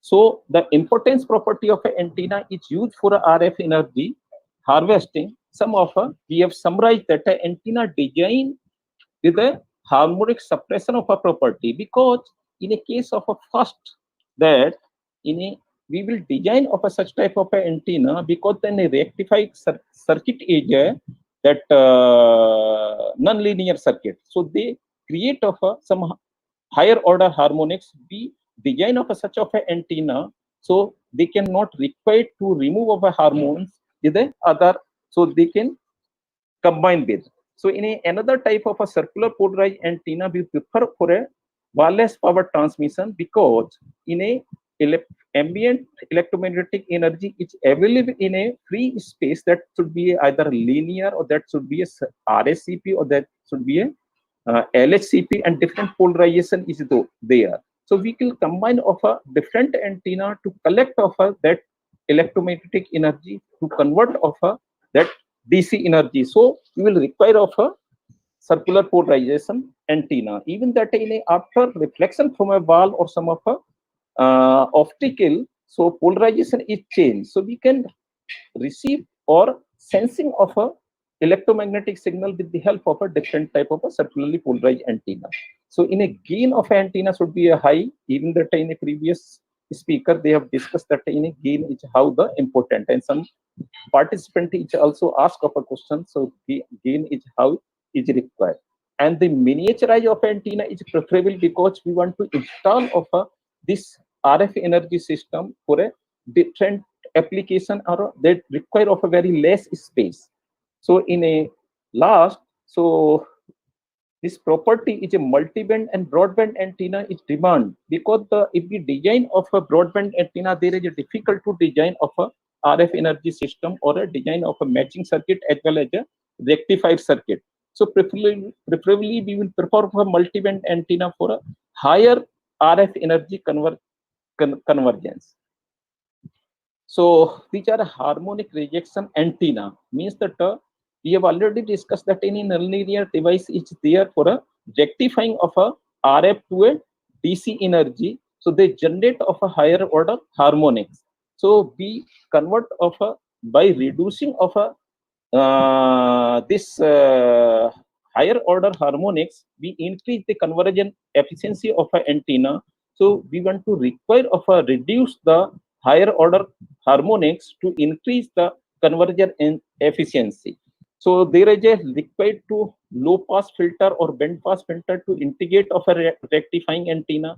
Even that we can design of this antenna with the design of a filter with the help of a rectina. Then we can say that this is a filter in our design, and antenna these filter property are designed now, and different method is used for a harmonic suppression, like we prefer of a defective ground structure antenna or slot or slit type of a antenna to reject of a higher harmonic order. So these are different DGS antenna. So by using of these defective in a different type of a antenna, so capacitance and inductance of a transmission line and a vary with the shape of a different structure. You have seen that in this figure. So we will change of a capacitance and inductance of a transmission line only depend on this different structure. So DGS defect is a lumped circuit which working as a filter. So we can remove of a filter by using of this type of antenna. It pass only a resonance frequency or reject of a higher order harmonics. So in a case of a slot and slit, so you have seen that in a case of this different type of a slot is there by using of a slot and slit. So loaded on a slot and slit, we change the flow of a current on a patch, hence controlling of a higher order harmonics.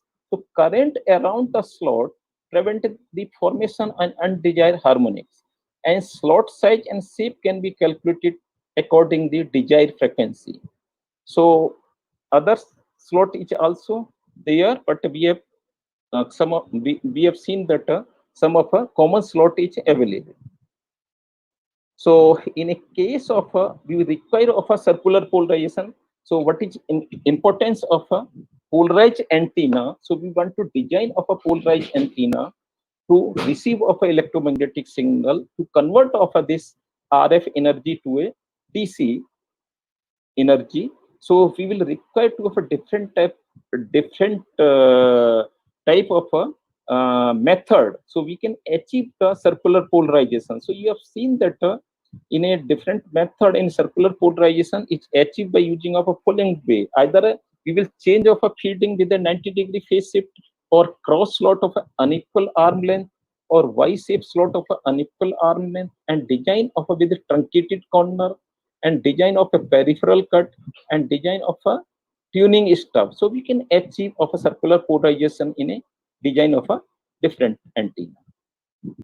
So now the impedance matching, most of the researchers, they discuss that in a common we use of a impedance matching. That is a very important part to design for a rectifying circuit.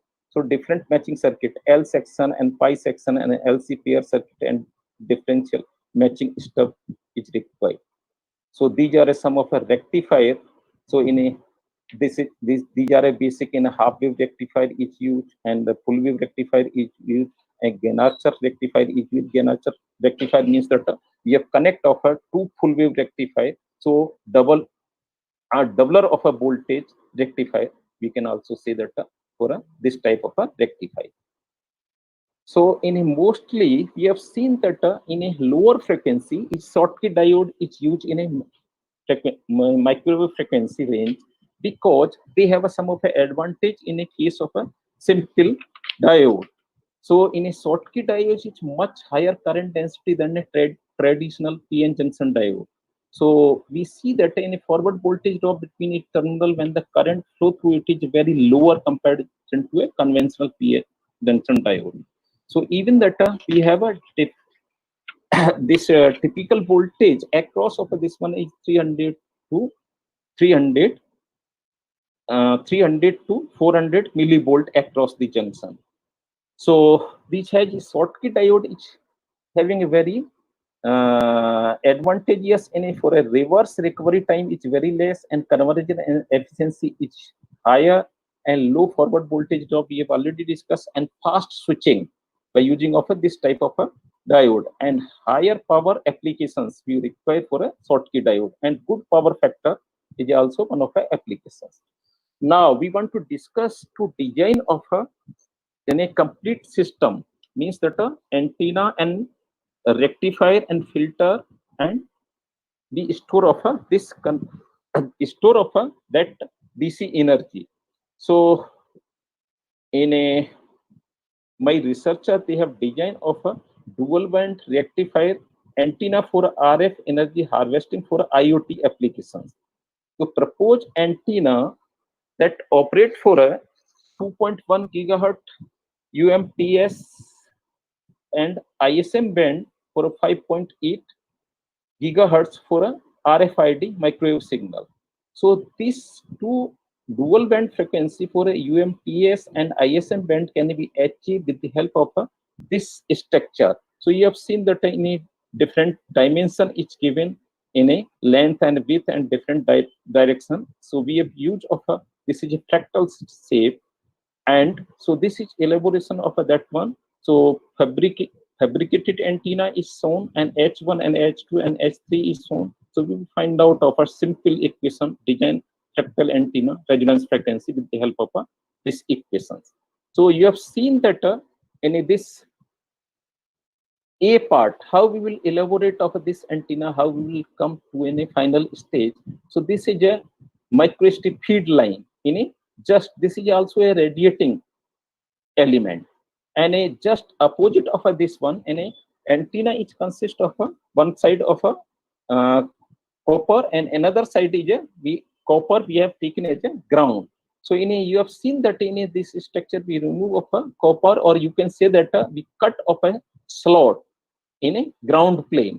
So in a ground plane, and by using of a a fractal, in a first order fractal, we put of this triangular antenna inside of this triangular slot. Then second order iterations is a E block. So in this figure, so you have seen that in a overall size of a design antenna, it's the 40 into 40 in 1.6 mm cubes. So this fractal geometry is used more resonance by so by designing of this type of antenna, we can reject of a higher order harmonics. So this is, you have seen that reflection coefficient versus frequency. And first harmonics, this is a fundamental frequency of antenna. This is first harmonics, and second harmonics. You have seen that in a design of antenna 1 and antenna 2 and antenna 3, and finally an antenna 5. So we have for interaction. So that finally we have seen that in a antenna design that this final antenna. So we have plot of a gain versus frequency. So that it's measured and simulated result is approximately some of the difference is there due to a fabrication or some of a measurement error. So we have got of a peak gain of this type of antenna 3.9 dBi. So for a resonating impedance. So these are a output voltage of a input power. So both of a frequency for a 2.1 gigahertz and a 5.8 gigahertz. So we have seen that both of a simulated and measurement result for a output power, and corresponding we have already discussed, some of our researchers already discussed that conversion efficiency can be calculated with the help of an output voltage. So simulated and measured conversion efficiency, you have seen that for a particular 5.8 gigahertz frequency. So only one conversion efficiency you have seen. So with the help of this type of RF energy conversion, you have seen that we have achieved the conversion efficiency is 71% for a 2.1 gigahertz and 79% for a 5.1 gigahertz. So this schematic structure for a dual band rectifier, you have seen that in a dual band. So this schematic structure, you have seen that this is source and this is S1P SNP file. We have import from a HFSS to integrate of this source and integrated with some of a stub and matching circuit of a RLC circuit, and then rectifier, and finally we store of a energy in this resistance. So we will measure of a output voltage across of this one and parallel of a capacitance. So reduce the hormones. This is a schematic structure for a dual band rectifier. So you have seen that this fabricated prototype, as well as you have seen that in this total structure. So rectifying circuit is made up of a matching circuit and full wave rectifier. You have seen that in a D1 diode is only for a symbolic, but in a that is a voltage doubler we have used for a rectifying of a circuit. So the impedance matching of a antenna and rectification is realized by means of a matching network and symmetric, and figure is already shown. So you have seen that in a different matching circuit. R1 is 50 ohm and blocking capacitance C1 and L1, and we use the Schottky diode. So doubler is this one. So load capacitance in C2 and R2 is given.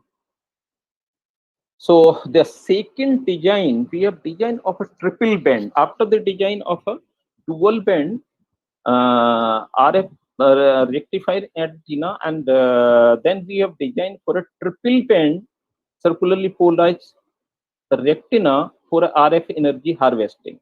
So first we have seen that in this structure, so we have designed of this antenna for a triple band.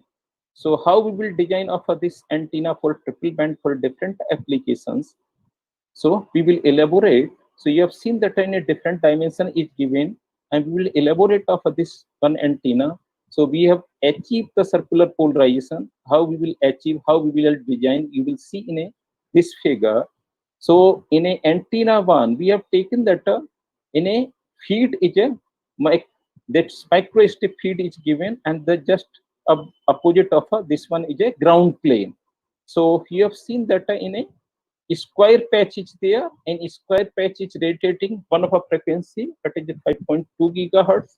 Then we will cut off this spiral slot in a radiating patch. So this will generate of another frequency, another resonance is achieved with the help of introducing of this spiral slot on the radiating patch, and this will also achieve the circular polarization with the help of this. We will achieve the circular polarization with the help of this spiral slot. So further we will achieve this another frequency with the help of we cut off a ground some of a stub. You have seen that in a ground plane we cut off some of a circular stub. Then finally we achieve the 3 frequency and 1 circular polarization with the help of a 2. We have inserted of in a radiating patch in the middle of this one is a unequal dimension of a square slots in a center. So that is achieve the another circular polarization, and other last circular polarization we achieve with the help of a isosceles cut of a triangular antenna of this square patch. So all three bands is a circularly polarized. So that generate of a 2.4 gigahertz, 3.5 gigahertz, as 5.2 gigahertz. So we have seen that a reflection coefficient. So finally we have seen that a reflection coefficients versus frequency. So they generate of a 3 band. So the bandwidth of each 3 band, even that we see that in a axial ratio bandwidth also, impedance bandwidth and as well as axial ratio bandwidth. And so you have seen that from this axial ratio versus frequency plot. So an axial ratio bandwidth at these frequency are 2.18 to a 2.58 gigahertz for a 2.4 gigahertz at and 3.5 gigahertz is this axial ratio bandwidth is a 3.21 gigahertz to 3.2 gigahertz, and finally in a last band 5.2 gigahertz, 4.77 gigahertz to a 5.35 gigahertz, and peak gain we have achieved 4.8 dBi for a 2.5 gigahertz and 4.9 dBi for 3.5 gigahertz and 5.1 dBi for a 5.2 gigahertz in a 3 resonating band. So these are a radiation for pattern for a RSCP and LSCP, and this is gain. We have already discussed that in a simulated and measured gain for a 3 band. And this is a symmetric structure. It's almost like a dual band. So we will design of this symmetric structure for a triple band rectifying circuit. So you have seen that in this case for triple band, so we have import of a SNP file from a HFSS connected with the source, and this harmonic balance we change of that amplitude and frequency with the harmonic balance and connect of a 3 stub for a low 2.4 gigahertz. We design of this rectangular stub, and 2 radiating stub is designed for a 3.5 gigahertz and 5.2 gigahertz. Then we connect of this capacitor, and this is a rectifying circuit, and we connect of this load and taken of output voltage across of this load. Then find out of RF to DC conversion efficiency. So this is a design of a diagram. So voltage doubler technology with a Schottky diode we have used to rectifying of this circuit, and to surface mounted capacitor is used for a 5 picofarad to block of a RF signal to pass of a DC signal only towards of a road. So here you have seen that this is a RF to DC conversion efficiency versus a input power in a dBm.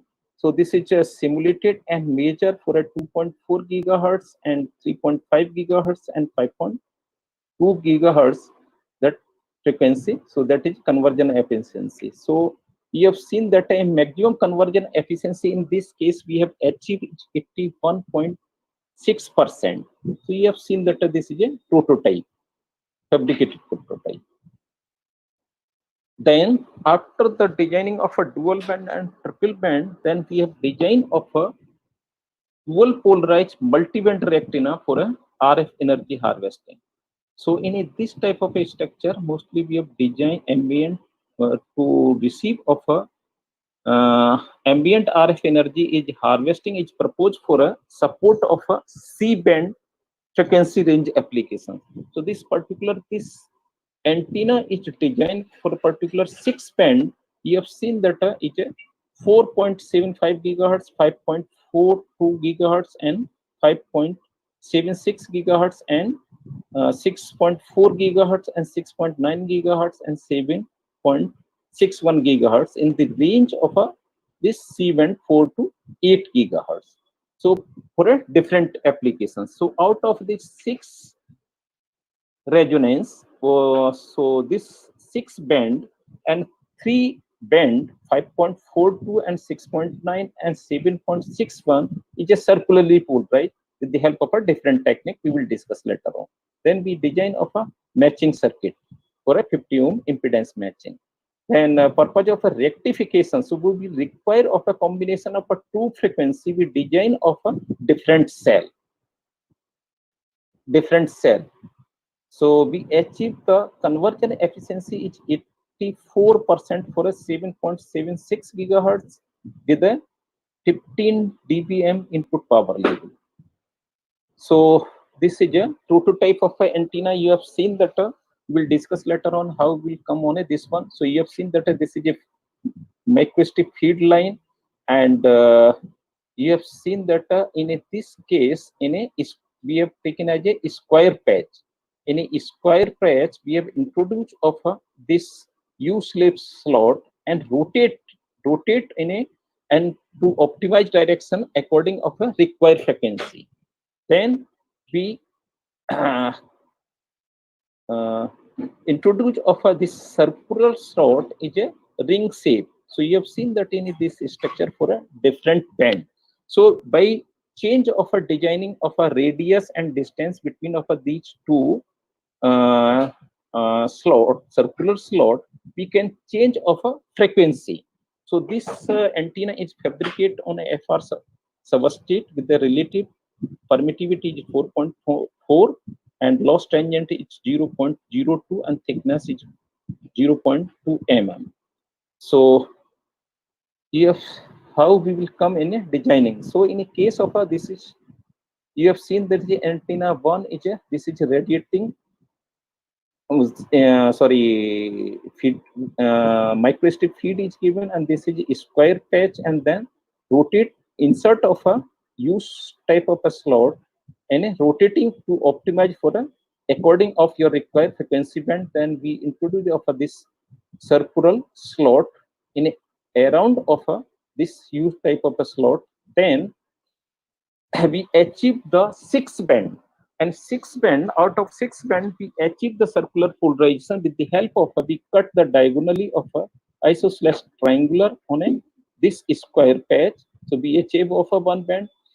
The another 2 band we achieve the circular polarization with the help of this pair of a L slot we introduce for achieve the circular polarization. So 3 frequency, you have seen that we have plot the XL ratio versus frequency for a 3 band. So we have achieved the XL ratio. You have seen that circular polarization is present.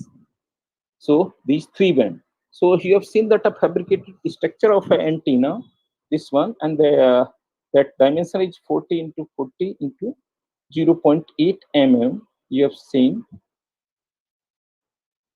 So these are a result of a reflection coefficient versus frequency. So you have seen that a measured and simulated result for a 6-band antenna, and the peak gain is around. You have seen that a gain versus a frequency we have plot for the peak gain around of 7.4 dBi is we have observed. So this we have used of a voltage doubler. So that is challenge to how we will design of this rectifier. So you have seen that a voltage doubler is used. So 2 diode is used, one of a series, another is a shunt case. We have connect of this is capacitance and this is resistance. You have seen. So this is a matching circuit we have designed of one of a stub, another stub, and for a 1 band we have designed of this stub, another band is we have designed this one. So in this concept, so in a 1 cell we can detect of a, we convert from a RF signal to a DC signal with the help of a two-band frequency with the help of a this single matching circuit. So this is fabricated structure. You have seen that in a 3-cell is there, this one and this one and this one. So with the help of these 3 cells, we can convert of this RF to a DC signal with the help of for a 6-band. So each cell present in a designing rectifier circuit operate for 2 resonance frequency, and further we connect of a voltage doubler. Then so you have seen that in a symmetric structure for a 6-band rectifier.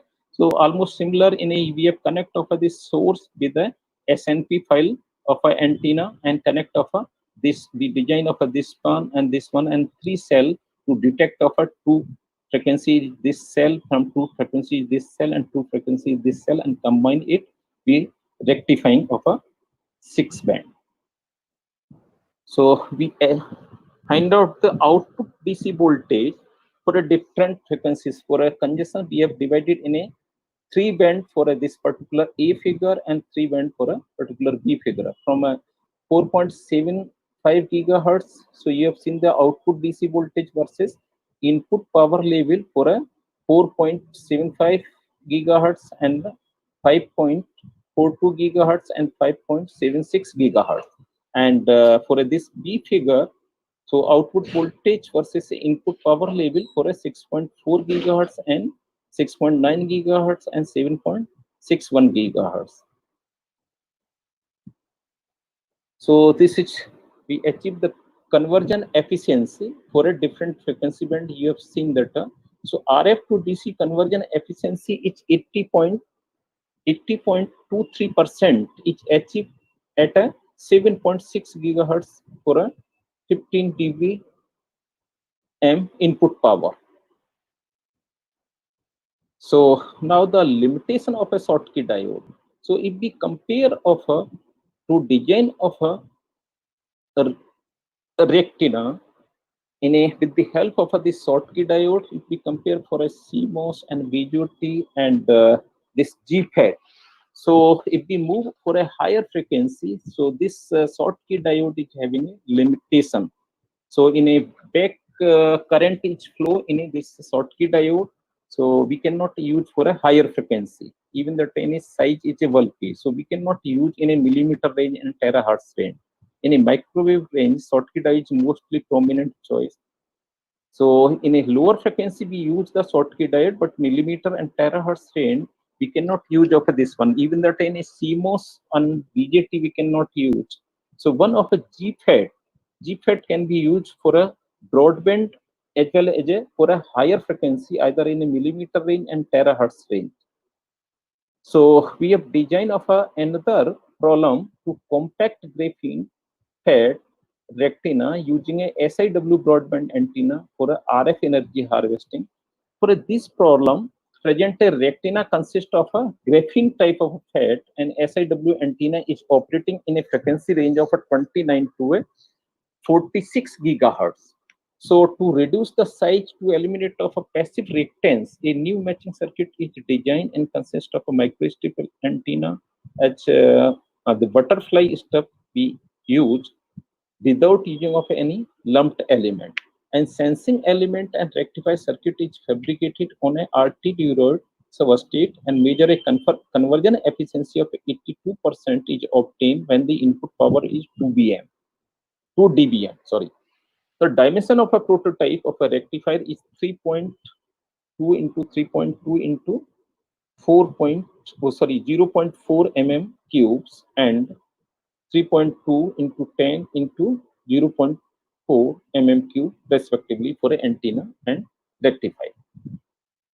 So in this case, we have design of a, you have seen that in this design of a antenna to receive of a ambient power to convert of a electromagnetic to a DC power.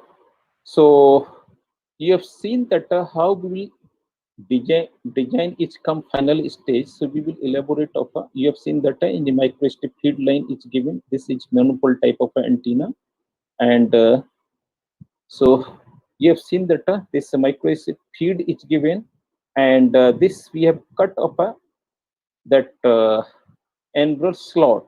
So you have seen that is this antenna 1, the angular slot is cut in this square patch, and then we insert of one of a rhombic slot inside of this angular ring.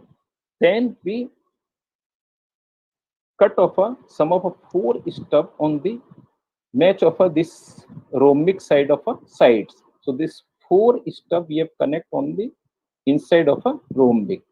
So we have cut off this slot, stub introduced on this rhombic side of a slope. Even that we have connect of these stub and inside of this angular ring towards of this isosceles triangle.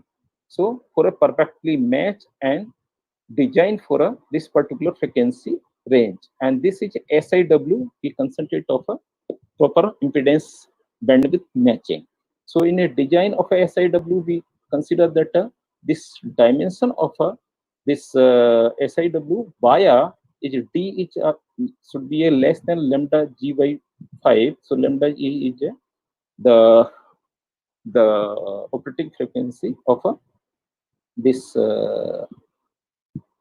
antenna design, and central frequency.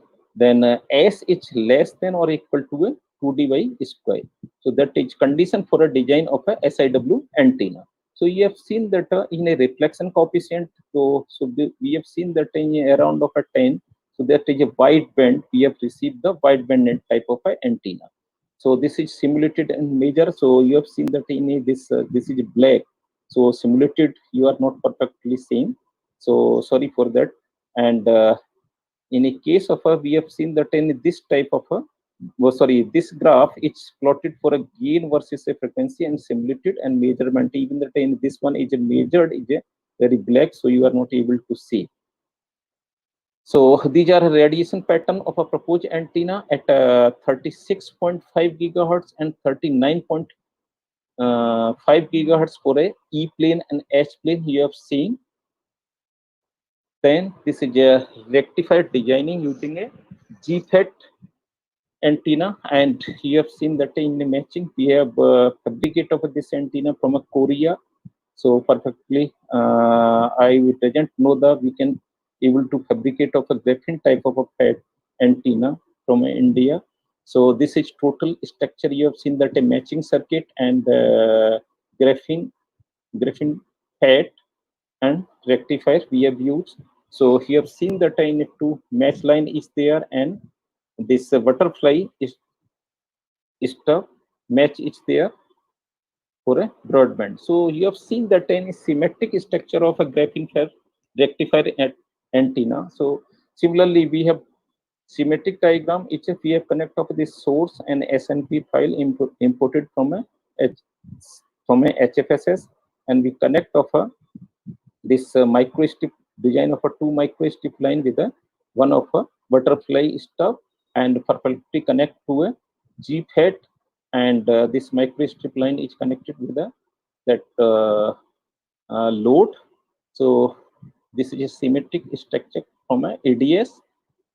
So you have seen that we have compared of a 2 rectified design for a with a matching circuit for with the help of this Schottky diode at a GFET. So you have seen that in a Schottky diode, in a same structure, we have given a same input in a both of a case. So you have seen that this is a different narrow band is there. In a case of a we have rectifier, it's used for that with the help of that Schottky diode. In a case of a same, we replace of this Schottky diode for a rectifying by the help of a GFET, then we achieve the wide band. So comparison of a diode rectifier with a GFET rectifier on the ADS circuit.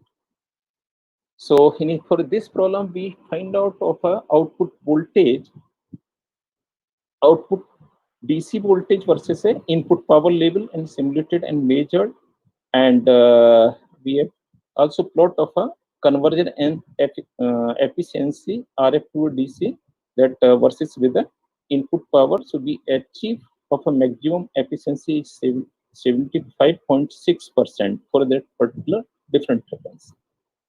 So these are a practical application of a retina. You have seen that for a case of a retina with the integrated with the IoT, so we can think that in a smart city, WPT is enabled. So you have seen that a smart city is used for a e-waste and smart energy and smart educations with the help of a IoT and this RF energy harvesting. Then we can think that for a smart city. So that is one particular application for a smart city by using of a rectifier with the IoT and different type of a sensor.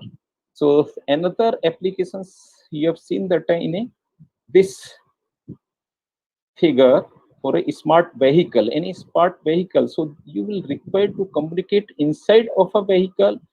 Some of a signal we will require for a different application, even that in one vehicle to another vehicle we will require of a communicate. So we will require of a, by using of a, this retina, we can recharge of a, our different applications. We can use of a, this retina for IoT application and sensor application. So this is a practically use of a, this application.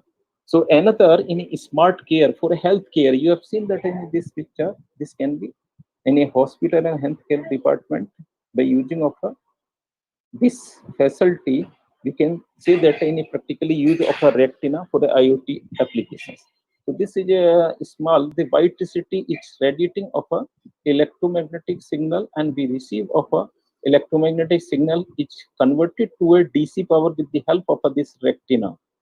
So either in a chip form or a circuit is connected with this small appliance or a gadget. So we can use of this retina. So these picture you have seen that not practically it's used. I think that that should be we have proposed in a future applications.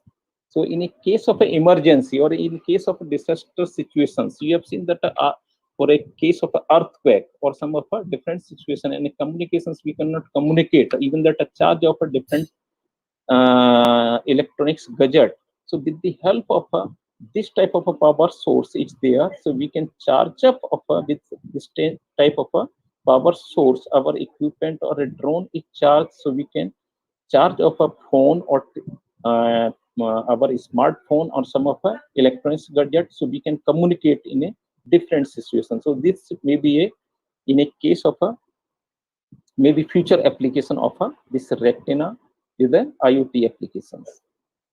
So in another is a future applications that I think that that's the electricity. We have seen that with the help of a wire is transmitting. So power is transmitting by an antenna is connected to the station. I think that that should be converted to a wireless power transfer. So we will recharge our home appliance or some of a gadget at a home with the help of this micro WPT, or we have received of this. We connect of some of our receiving antenna on the top of this our roof of homes, and different applications we can recharge with the help of a WPT on wireless power transfer. So these are future applications maybe possible in a future. So some of our recent work. So we have one of another researcher we have they have done in implantable medical device for a wireless power transmission. So for a we have design of a transmitting antenna and receiving antenna for a dual band. So for a dual band for a one for a RSCP, another for a LSCP, and dual polarized. So we panoramic power transfer for a wire telemetry application. This is a you have seen that in this is a transmitting antenna, and this is received antenna is implant inside of a skin. So they consist of a matching circuit and rectifier and monitoring circuit. And in a next slide, you have seen that in a case of this is a cubic antenna. In a cubic antenna, you have seen that in all the faces of our whole side, we place of a different antenna for a for a RSCP and LSCP for a receiving inside of a body, or you can say that implantable device.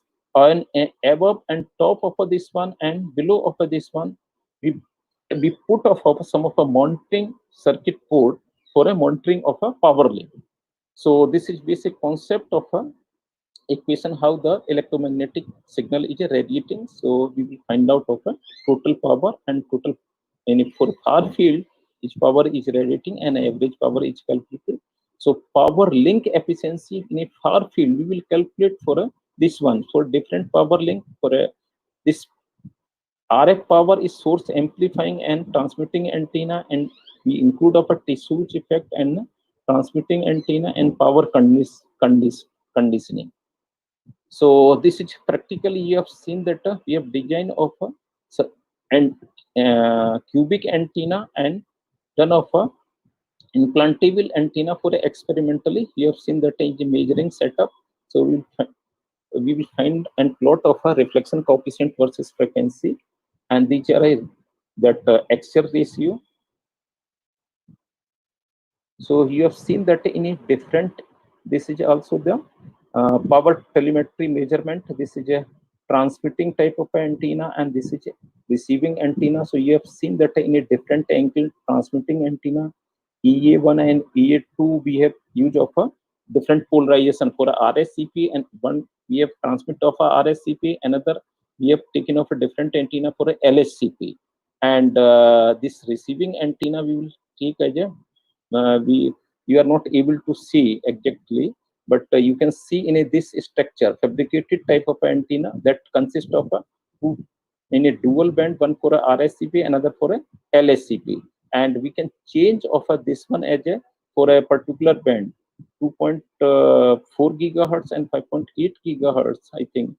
So that can be dual type of a nature. So we will in a design of this for a two frequency 2.5 gigahertz and 5.8 gigahertz, and we will measure for a RSCP and LSCP for a different angle. So you have seen that we can measure of a power level the help of a for a RSCP and LSCP. So these are a retina part we have simply designed, and this is measurement setup for a wireless power transfer. So we plot of the output power, output voltage versus input power level, and then calculate of a efficiency. We plot for a 2.5 gigahertz and 5.8 gigahertz for a implantable device. So that is my final conclusion. So we can say that in a rapid development of wireless communication, a large number of wireless systems that radiate electromagnetic energy in the air, but most of them are wasted. So we can use with the help of a retina, we can attract of these one. So recycle of a, we can say that in a recycle of ambient type of a power radiated by wireless system.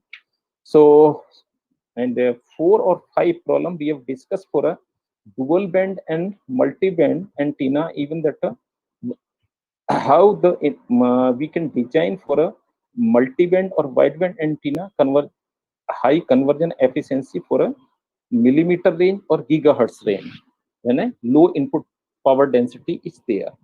So that we have through the widely distributed and some of a practical application and local intelligence network of a smart devices, the retina has been potential to enable extension and enhance to fundamental service in transportation and logistic and security and education and healthcare. So we have discussed some of our practical applications. So finally, these are references we have used. I am not, I think that I'm not sequencing or numbering of these references.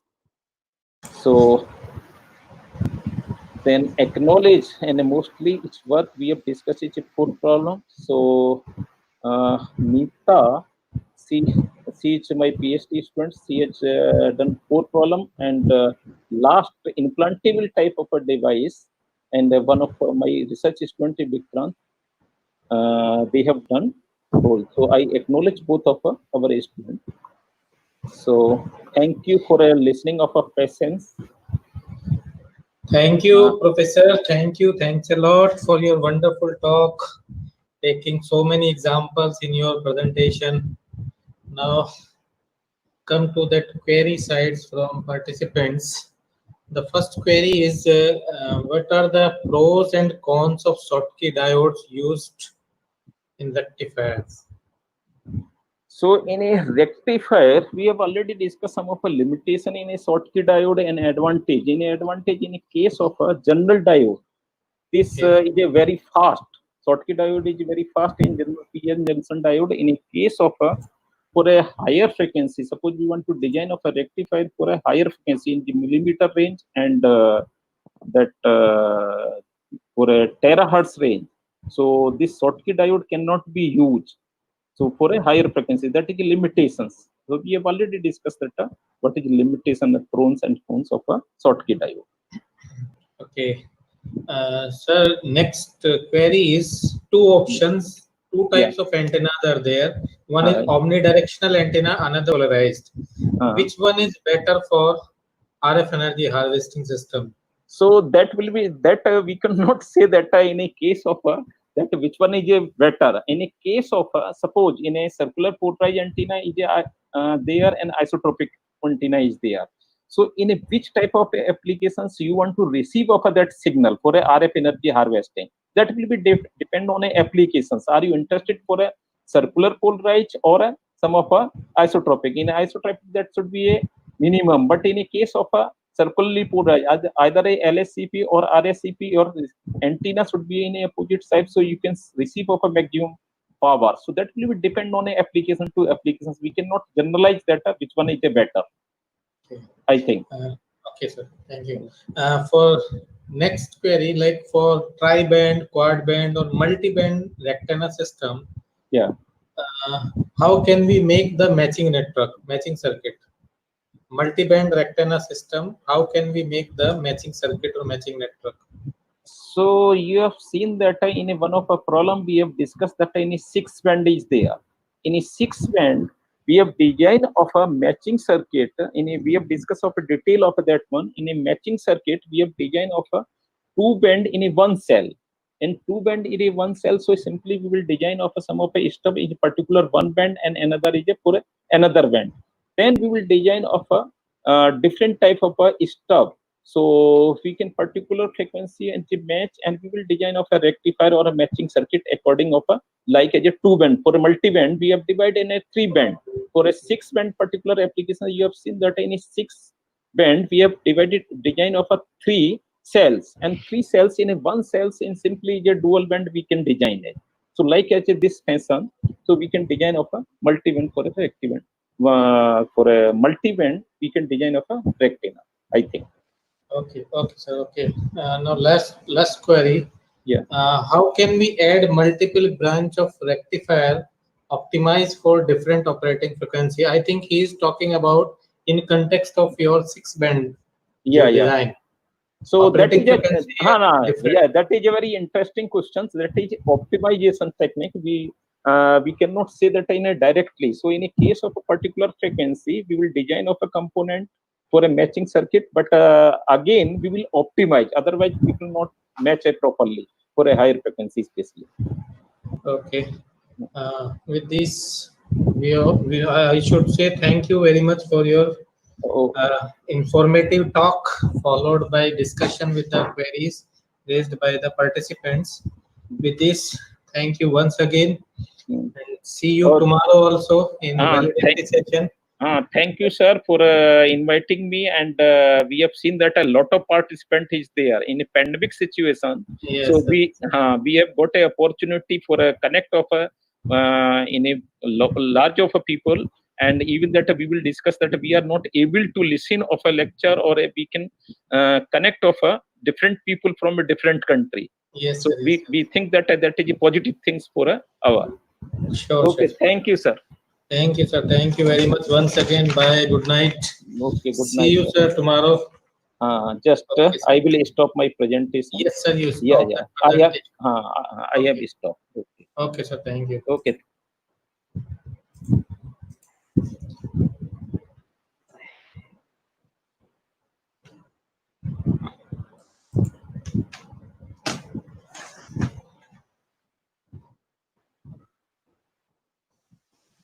It is my privilege to welcome Dr. S.K. Tripathi, Assistant Professor at National Institute of Technology, Silchar, as a third and last speaker of the fourth day of this workshop.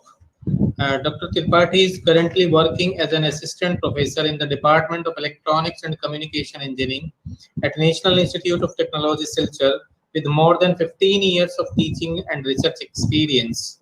He has completed his Bachelor of uh, Technology from BPUT Rourkela, Master of Technology from MNIT Allahabad, and Doctor of Philosophy from Indian Institute of Technology ISM Dhanbad. He has expertise on solar energy harvesting research using second, sixth, third, fifth, and perovskite and other optoelectronic materials, which had led to many publications in high impact journals and conference proceedings. He has supervised 3 doctoral, 6 master dissertation, and many BTech students for their final year projects. Recently, he has received 4 projects sponsored by Department of Science and Technology, Government of India, and 2 projects funded by Council of Scientific and Industrial Research (CSIR). He has also received the prestigious Slovak National Fellowship and Indian National Science Academy Visiting Scientist Fellowship in the year 2019 and 2017. Dr. Tripathi has organized many in-house workshops and visited many countries like Slovak, Hungary, Czech Republic, Austria, Netherlands, Thailand, etc. He is a regular reviewer of number of national and international journals published by Elsevier, Springer, IOP, etc. With this introduction, I invite Professor Tripathi to start your presentation. Thank you, Professor Khan, for your nice presentation. I,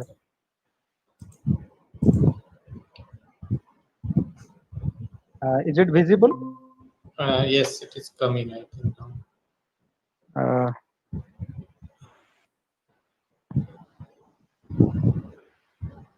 Yeah. okay. Sir, make it full screen and then you can start. Okay. Okay. So, Sir, like on bottom side, one icon is highlighted. You yes. please hide that one. Because later on, Okay. sometimes. Okay. Okay. Thank you. Okay. Okay. Thank you. Good afternoon and good evening to all dignitaries and participants. I am also thankful to Professor Khan for giving me this opportunity to talk, to deliver a lecture on 1 week Indo-Canada SPARC workshop on RF energy harvesting system REHS 2020 on the topic role of perovskite material in energy harvesting. As we have seen that many of our previous speakers, they talk about different materials with different energy gap, and they need a specific dielectric constant and a specific reflection coefficient, which is necessary to design a suitable antenna for RF energy harvesting. So in my topic, I will not talk about RF, but definitely energy harvesting is there. So this perovskite material, this is the presentation outline. I will go through the brief introduction of perovskite material, then methodology, resultant discussion, conclusion, and at last references. So what are the facility available at NIT Silchar in our lab? Experimental side, we can go for thermal evaporator, spin coating, electrospinning machine. We have ultrasonic spray pyrolysis, globe box, hot air oven, and XRD measurement, and which is the next one is cyclic voltmeter. And in theoretical side also, we are doing some kind of research using quantum simulation software, and we have good computational facility. So what are the main applications of these perovskite materials? These perovskite materials are mainly used in solar cells, light emitting diodes, lasers, photodetectors, transparent conductors, sensors, etc. So what is the present situation of a world in terms of energy consumption? If you observe the left hand side figure, total energy, primary energy consumption by the source in 2018, it is mainly the total energy consumed from coal and natural gases, and other than that we have oil. And in the right hand side figure we have total energy electric power generation by source in 2018 is again, it is mainly due to the natural resources which is available due to coal and natural gases. If you observe the solar energy, in the left hand side it is only 1%, in the right hand side it is only 1.8%. So if you this the energy consumption is highly dominated by fossil fuel, but fossil fuel, the drawbacks are manifold. If you observe the drawback of fossil fuel, it releases carbon dioxide and various greenhouse gases into atmosphere, and as well as coal, oil, natural gases are non-renewable and are soon going to depleted in the near future.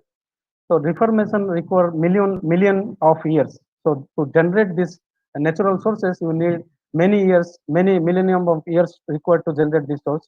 With the growing population, there is increasing global energy demand.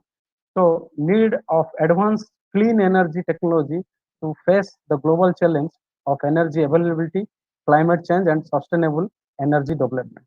So for that, we need to shift some kind of renewable energy sources which can provide that amount of energy which is provided from the fossil fuel.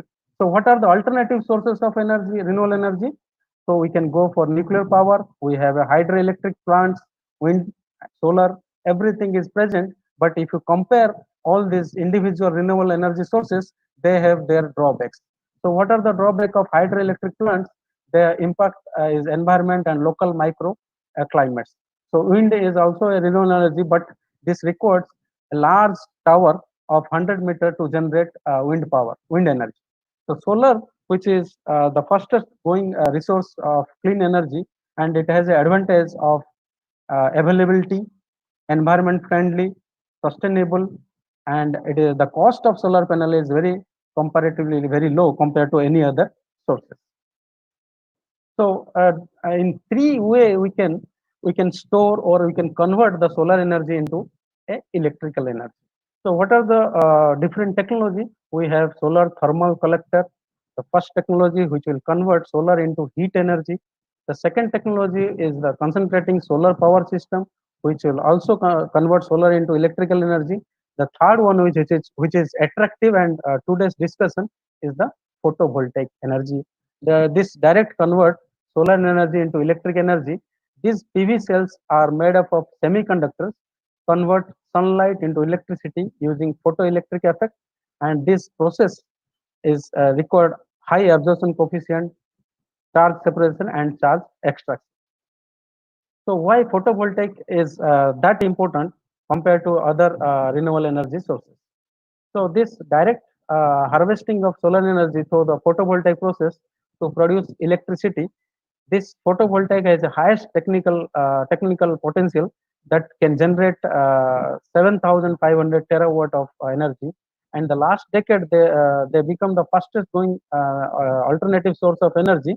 If you consider in 1977, the per watt, the cost was $76.67. Against 2013, it is only $0.36 per watt. And if you see thin film solar cell becoming the more efficient, higher energy conversion efficiency, and require less area to deliver same PV power, hence less. So I have shown this diagram from NREL, and if you observe, there are various kind of PV cells have been generated. Means there are generations of PV cells. So if you observe that, broadly we can separate these graphs into three categories: first generation, second generation, and third generation. If you see the bubble with a yellow color, it's growing fast in the right hand side.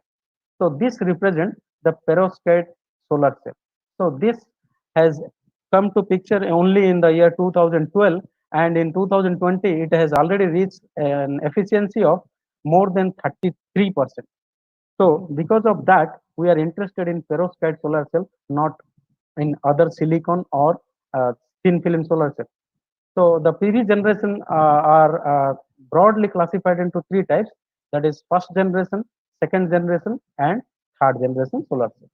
So first generation solar cell consists of, which is the conventional solar cell, which is now we are using, that is the crystalline silicon, single silicon, or multi crystalline silicon, gallium arsenide single junction, or the 3-5 junctions. So this first generation silicon solar cell has a drawback of cost. This is highly cost effective. This is not that cost effective compared to the third generation solar cell. Second generation solar cell consists of CIGS and CDTE solar cells. They are cost effective compared to the silicon solar cell, but their efficiency is not that high compared to the silicon solar cell. Now we are in the third generation solar cell, where we will talk about the perovskite solar cell, which is cost effective, which is having highest efficiency, but it has another drawback that we will discuss today. What is that drawback? So the photovoltaic performance of a solar cell can be calculated from this 4 parameters, that is short circuit current, open circuit voltage, fill factor, and conversion efficiency. So if you observe this conversion efficiency, for better efficiency or highest efficiency, we need good open circuit voltage and high short circuit current, high fill factor, and the denominator side we have input radiation, which is constant, that is 1000 watt per second. So this is perovskite solar cell. So the basic structure of perovskite solar cell consists of, mainly it consists of 5 layers along with a substrate on which it will be built. So this is a glass substrate. Upon that we have a transparent conducting oxide. Then we have an electron transport layer. Above that we have the absorber layer, then hole transport layer, and lastly we have the metal or the cathode. So here, what the perovskite layer is responsible for this absorber layer. We will not discuss about ETL, we will not discuss about HTL. Mostly we will concentrate on the absorber layer. What happens when the sunlight falls on the solar cell, perovskite solar cell, the electron and holes break from the absorber layer, and holes moves towards the hole transport layer, and electron moves towards the ETL layer. And the output side, they are traveling in the opposite direction. So what are the desired parameter for this absorber layer?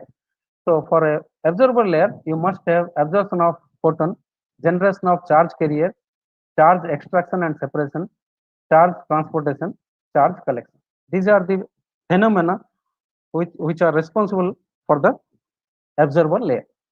So absorber layer, so mostly we will discuss about the perovskite layer. Perovskite structure consists of ABX3.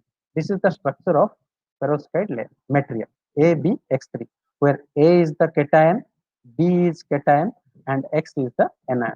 That we will discuss one by one. A is the cation, methyl ammonium cation, and B is the lead, which is Pb, and X is the halide. Halide means it may be iodine, it may be bromine, or it may be chlorine, or it may be combination of iodine, bromine, and chlorine. So what are the desired parameter for the perovskite layer? So perovskite material must have strong optical absorption. It must have suitable band gap for solar cell spectrum, low exciton binding energy, low effective mass and high mobility, large carrier lifetime and diffusion length, high dielectric constant and defect tolerance, low temperature process. So these are the desired thing for the perovskite material. If these are available, then we can design a good perovskite solar cell with highest efficiency. So what are the challenge and how to mitigate this challenge? So challenges of this perovskites are written in the left hand side. The degradation due to the moisture, because of presence of lead, as you have seen from the childhood, we have seen all the battery are made up of lead, so they degrade after a certain time.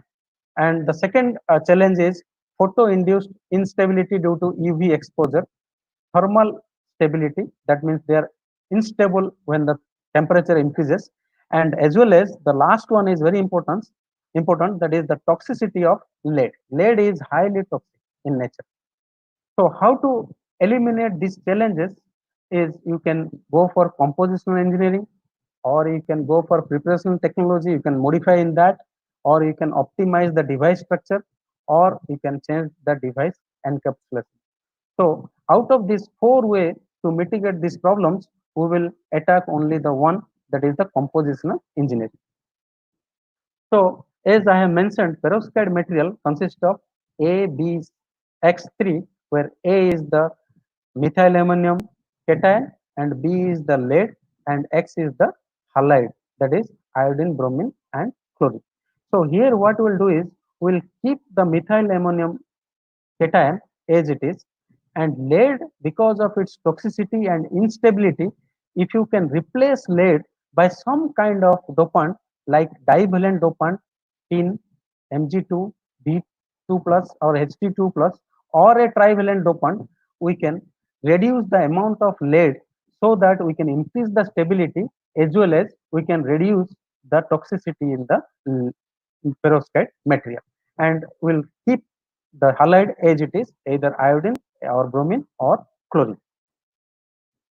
So what is the approach we'll follow to find this if you replace, because all this material we have reported for the first time, there is no experimental value, nobody has done, but we have did it for the first time when we are replacing lead by some divalent or trivalent impurities or dopant.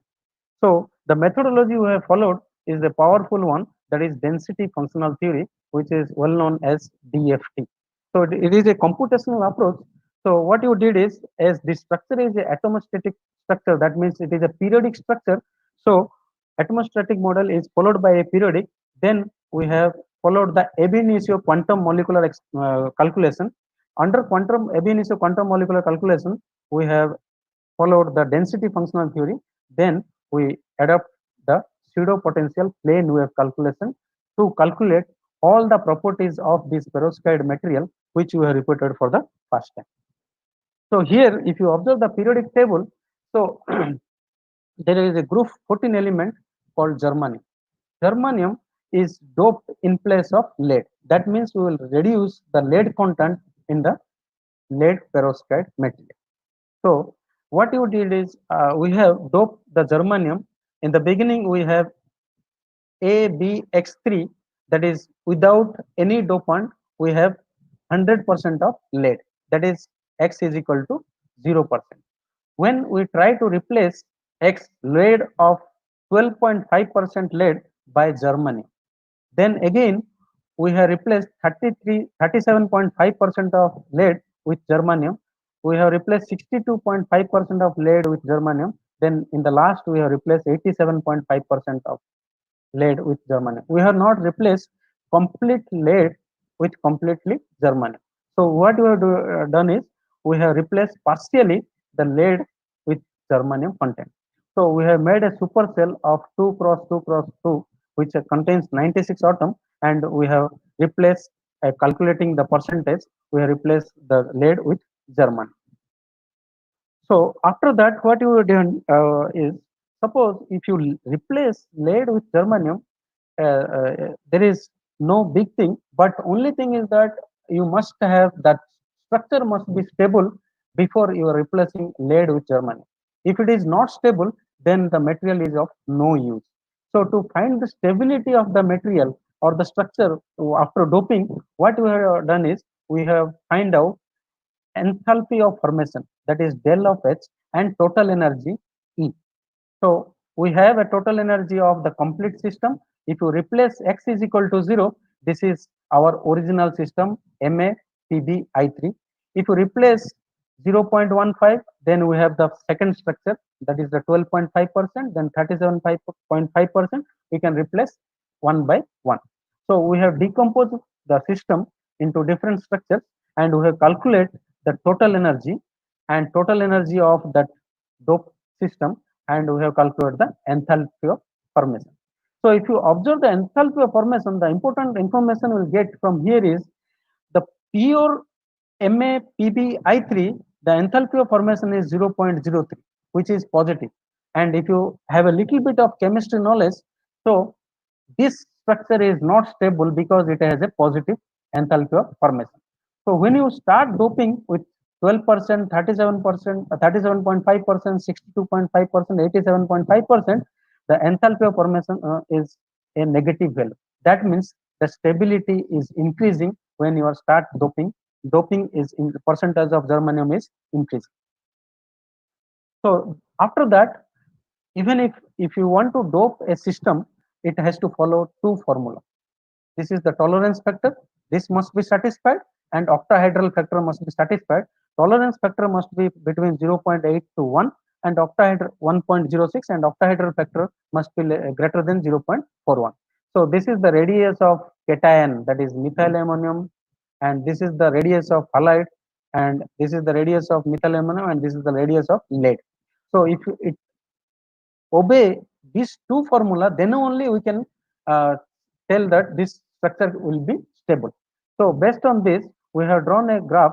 If you observe this graph, what you have found out is that this tolerance factor is decreasing, as well as enthalpy of formation is decreasing, whereas octahedral factor is also decreasing for all the systems. Then after that, we have satisfied that this structure is stable. So what we have found out? We have found out the structural property of these different systems, different doping systems. What we have done is we have optimized the lattice constant, lattice volume, and total energy per unit cell for the optimized system, and we have listed in the table. And if you observe the table, the lattice constant A, B, C, they are decreasing when you increasing the doping percentage of germanium, as well as the lattice constant is decreasing, definitely the volume will also decrease. The volume of a cubic system is necessarily a cube, and as well as surprisingly we find that total energy is also decreasing. That means if total energy is decreasing, the system is more stable compared to the parent one. And as well as we found out the bulk modulus, which is important as a mechanical property, and we find out the rate of decrease or increase of bulk modulus, that is the first derivative of bulk modulus we have found out from the structure. After that, under the structural property, again we have calculated the bond length of the different system. So this bond length is nothing but this is the lead iodine, that is the iodine we have used as a halide. So lead iodide bond length. If you observe this bond length, this is decreasing when you increase the concentration of germanium, as well as carbon nitrogen bond is also bond length is also decreasing, whereas hydrogen iodine bond length is increasing when you increase the doping percentage. If you remember this, we'll come to a conclusion in the in the future slides. So this Bi is decreasing, Cn is decreasing. After that, what we did is we have found out the band structure of this individual dope structure. So this is X is equal to 0. Without any doping, we found a band structure and their corresponding density of states, which is very important. The contribution of different orbitals towards the band structure is calculated for different percentage of germanium: 0%, 12.5%, 37.5%, 62.5%, and 87.5%. We have listed out in a table. If you observe this graph, with 0%, the band gap is 1.6 electron volt, and when you increase the doping percentage, the band gap is gradually decreasing from 1.6 to 1.35%. However, this decline trend is not linear. If you observe, the gaps are not that consistent. It is obvious that change is due to the substitutional doping of Pb by germanium and decreasing Bi bond length. As I have discussed in the earlier slide, I told you the Bi bond length will contribute the decreasing in the band gap. Moreover, this falling trend of band gaps agree well with increasing tolerance factor also decreasing, if you remember in the previous slide. So here, after that, which is the very important parameter for a solar cell, we have calculated the absorption coefficient for these 5 combinations of material. So we have find out this 5 combination perovskite material absorption coefficient, and we have listed in different regions: 0 to 1.7 electron volt, which is higher region; 1.7 to 3.3 electron volt, which is the visible region; 3.3 to 5 electron volt, which is the UV region. If you observe this, in the IR region, when you have not doped germanium, when X is equal to 0, it is 5.27%. When you are increasing the doping percent at 87.5%, the absorption coefficient almost it becomes double, 10.16%. In the visible region also, the absorption coefficient is increasing when the doping percentage is increasing, as well as in the EV region it is also increasing. But the important factor here is that in anyhow most of the solar energy which is coming to the earth, 50%, less than 50% is in the visible region, 55% is in the IR region. So what we are doing is, with doping we are using 55% of the solar energy, double of the solar energy which is at X is equal to 0. So we got an advantage of doping of Germany. So in conclusion, enthalpy of formation of investigated Ma, GaX, Pb1 - X, I3 series are negative except for pristine Ma, Pb, I3. Structural point of view, cubic G, Pb mixed perovskite are more stable than pristine Ma, Pb, I3, and they are less toxic. Electronic property results show a reduction in the band gap due to increasing orbital overlap controlled by Bi bond length. Increasing in the evolution of G leads to broader optical absorption extending to both infrared and ultraviolet region, hence observing maximum amount of photon. Our investigated mixed MA-G Pb1 - X I3 perovskite series could be a better alternative to be a solar cell observer for photovoltaic application. So with this encouragement, we found that with germanium doping, we got a better absorption coefficient, suitable band gap, and large diffusion length.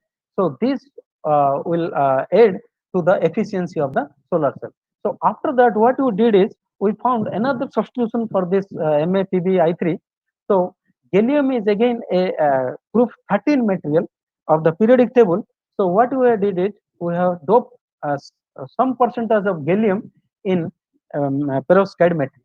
So what we did is, again we did the same thing. We start with X is equal to 0, which is the parent material, that is the MaPbI3, and we start with that. Then we dope 6.25% of gallium in that. Then we dope 12.5% of gallium. Then we dope 25% of gallium. After that, what we will find is we have listed out the tolerance factor, octahedral factor, lattice constant. All these things we have listed out here. If you observe this paper, this table, the lattice constant is available for only for the parent material. There is no lattice constant for the dope material. Again, in the gallium dope material, we are doing for the first time.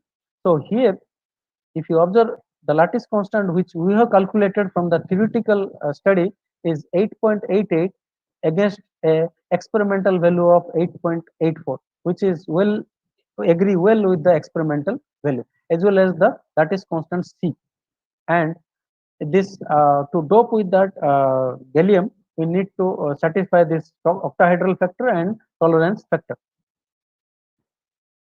Then we found out the band gap of this gallium doped material, and if you observe the band gap of this X is equal to 0, do not have contribution of any subbands. So here in between valence band and conduction band, there is no subband, but here in between valence band and conduction band, there is a single subband at 6.25%. I will discuss this one. This impurity band are present near the BBM caused by gallium 4s. If you have remember that each orbit we have the 4 orbit, that is SPDF. So gallium 4s and iodine 5p is contributing towards this the subband, impurity band. Again, we found an impurity band here in 12.5% and in 25% also. So for X is equal to this 0.0625, 0.125 and 0.25 occur at 0.5 electron volt, 0.74 electron volt and 0.093 electron volt above VBM trap assisted transition. So this this will give a clear indication that there is a trap state exists in between valence band and conduction band. The interaction between gallium and indium cause in PB6P orbits to shift towards the higher band gap increases. So I'll discuss this with this table. So if you observe this band gap table, so here with no doping, the band gap we found out is 1.69 electron volt against the experimental value of 1.61 electron volt. So here, if you see with doping, the band gap is increasing when you dope a slightly gallium in place of lead. But in earlier case, when you are doping germanium, the band gap was reducing. So selection of material for the observer is critical. Nature and magnitude of band gap to estimate the nature of number of observer photon, rate of photogenerated charge carrier with minimal optical loss. Investigated perovskite have a direct band gap nature. That means the valence band and conduction band, if you observe in all the diagram, valence band and conduction band, they lies in the same value of momentum for 0%, for 6.25%, for 12.5%, as well as 25%. Then again, we calculate the optical property, the real and imaginary part of dielectric constant by diagonalizing the matrix. So the real part of the dielectric constant is responsible for the polarization and electric charge energy stored, and imaginary part of dielectric constant represent how electromagnetic wave is damped and absorption of energy starts. For a pristine structure, the absorption starts after the optical band gap, that is, I have shown you that is 1.69. For the doped structure, they occur peak before the optical band gap due to the presence of impurity bands. So after that, again, what you did is we have calculated the absorption coefficient of these materials with a gallium dope with different percentage absorption coefficient. We found that when the doping is increased, the peak is decreasing. If you observe this peaks are decreasing, and it is rate shifted. It is shifting towards the high energy side. As well as we have calculated the reflection coefficient, which is also decreasing when you increase the doping concentration of gallium. And here the absorption coefficient, how far the light, this will give an idea how far the light with particular wavelength can infiltrate a material before it absorbs, and inclusion of gallium in MaPbI3 increase the absorption before the optical band gap impurity bands. With rising dopant concentration of gallium, reflectivity decreases in visible and UV region. So what you did in conclusion, so structural effect due to gallium doping decreases the lattice volume due to small ionic cation, decrease in bond length, improved stability of the perovskite structure in agreement with the calculated enthalpy of formation and tolerance factor. From the electronic property, we calculate the band structure. Band gap increases with dopant concentration and density of state shift of PV 5p orbit to higher energy. Presence of impurity band caused by the overlap of GA4S and I5p orbits, which was absent in germanium dope, and impurity bond increases the subband gap absorption which increase the efficiency of solar cell absorber. And we have also calculated the SLME calculation, which is found to be good in 6.25% gallium dope MaPbI3, which is the highest efficiency, which offer the highest efficiency. So we have like this. We have many dope. We have doped many other materials like zinc. We have doped it first time. So we have calculated for the better observer layer. So this why I discuss all these things. This will give you an idea how these material are powerful to get better efficiency or better observer layer for solar harvesting. So these are the references I have used in my talk, and I am thankful to SERV for sponsoring this, and CSF as well as NIT Silchar. for this work. Thank you. Thank you, Professor Tripathi, for your wonderful talk on solar energy harvesting. Now, come to the queries from participant side. Is it possible to use solar cell in antenna? Is it possible to combine solar cell with antenna? Yes, definitely, because see, these all are the solar cell are compatible. These are not that heavy, so you can, because antenna is placed in the rooftop, or means I'm talking about the conventional antenna, not the mobile antenna, conventional antenna. So you can place those solar cell with the antenna. Okay. Then, even though efficiency of solar cell based on perovskite material nearly 30%, can we use this kind of solar cell for mass production and also for all possible applications?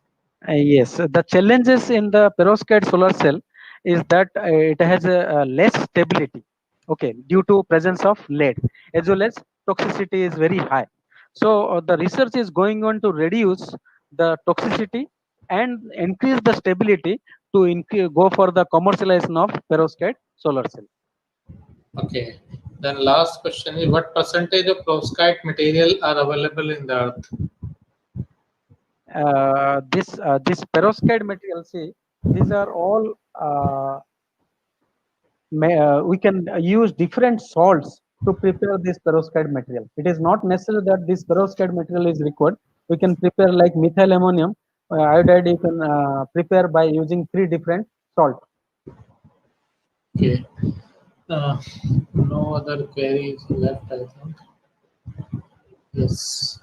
Yes. Finally, we are thankful of Dr. Tripathi. Thank you so much for your nice presentation. Thank you so much. And waiting too much for your turns to be available in this way. With this, we conclude ourselves for the 4th day of ongoing Indo-Canada SPARC workshop. See you all tomorrow at 6 p.m. onward.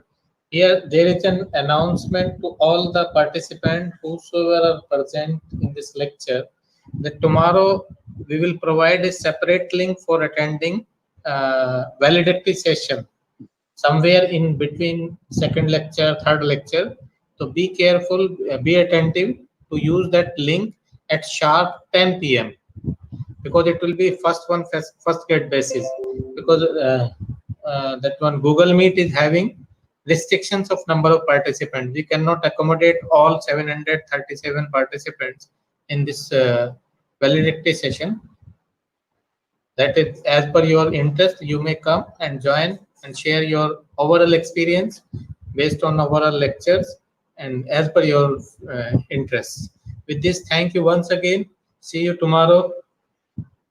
Bye. Good night. Thank you To all.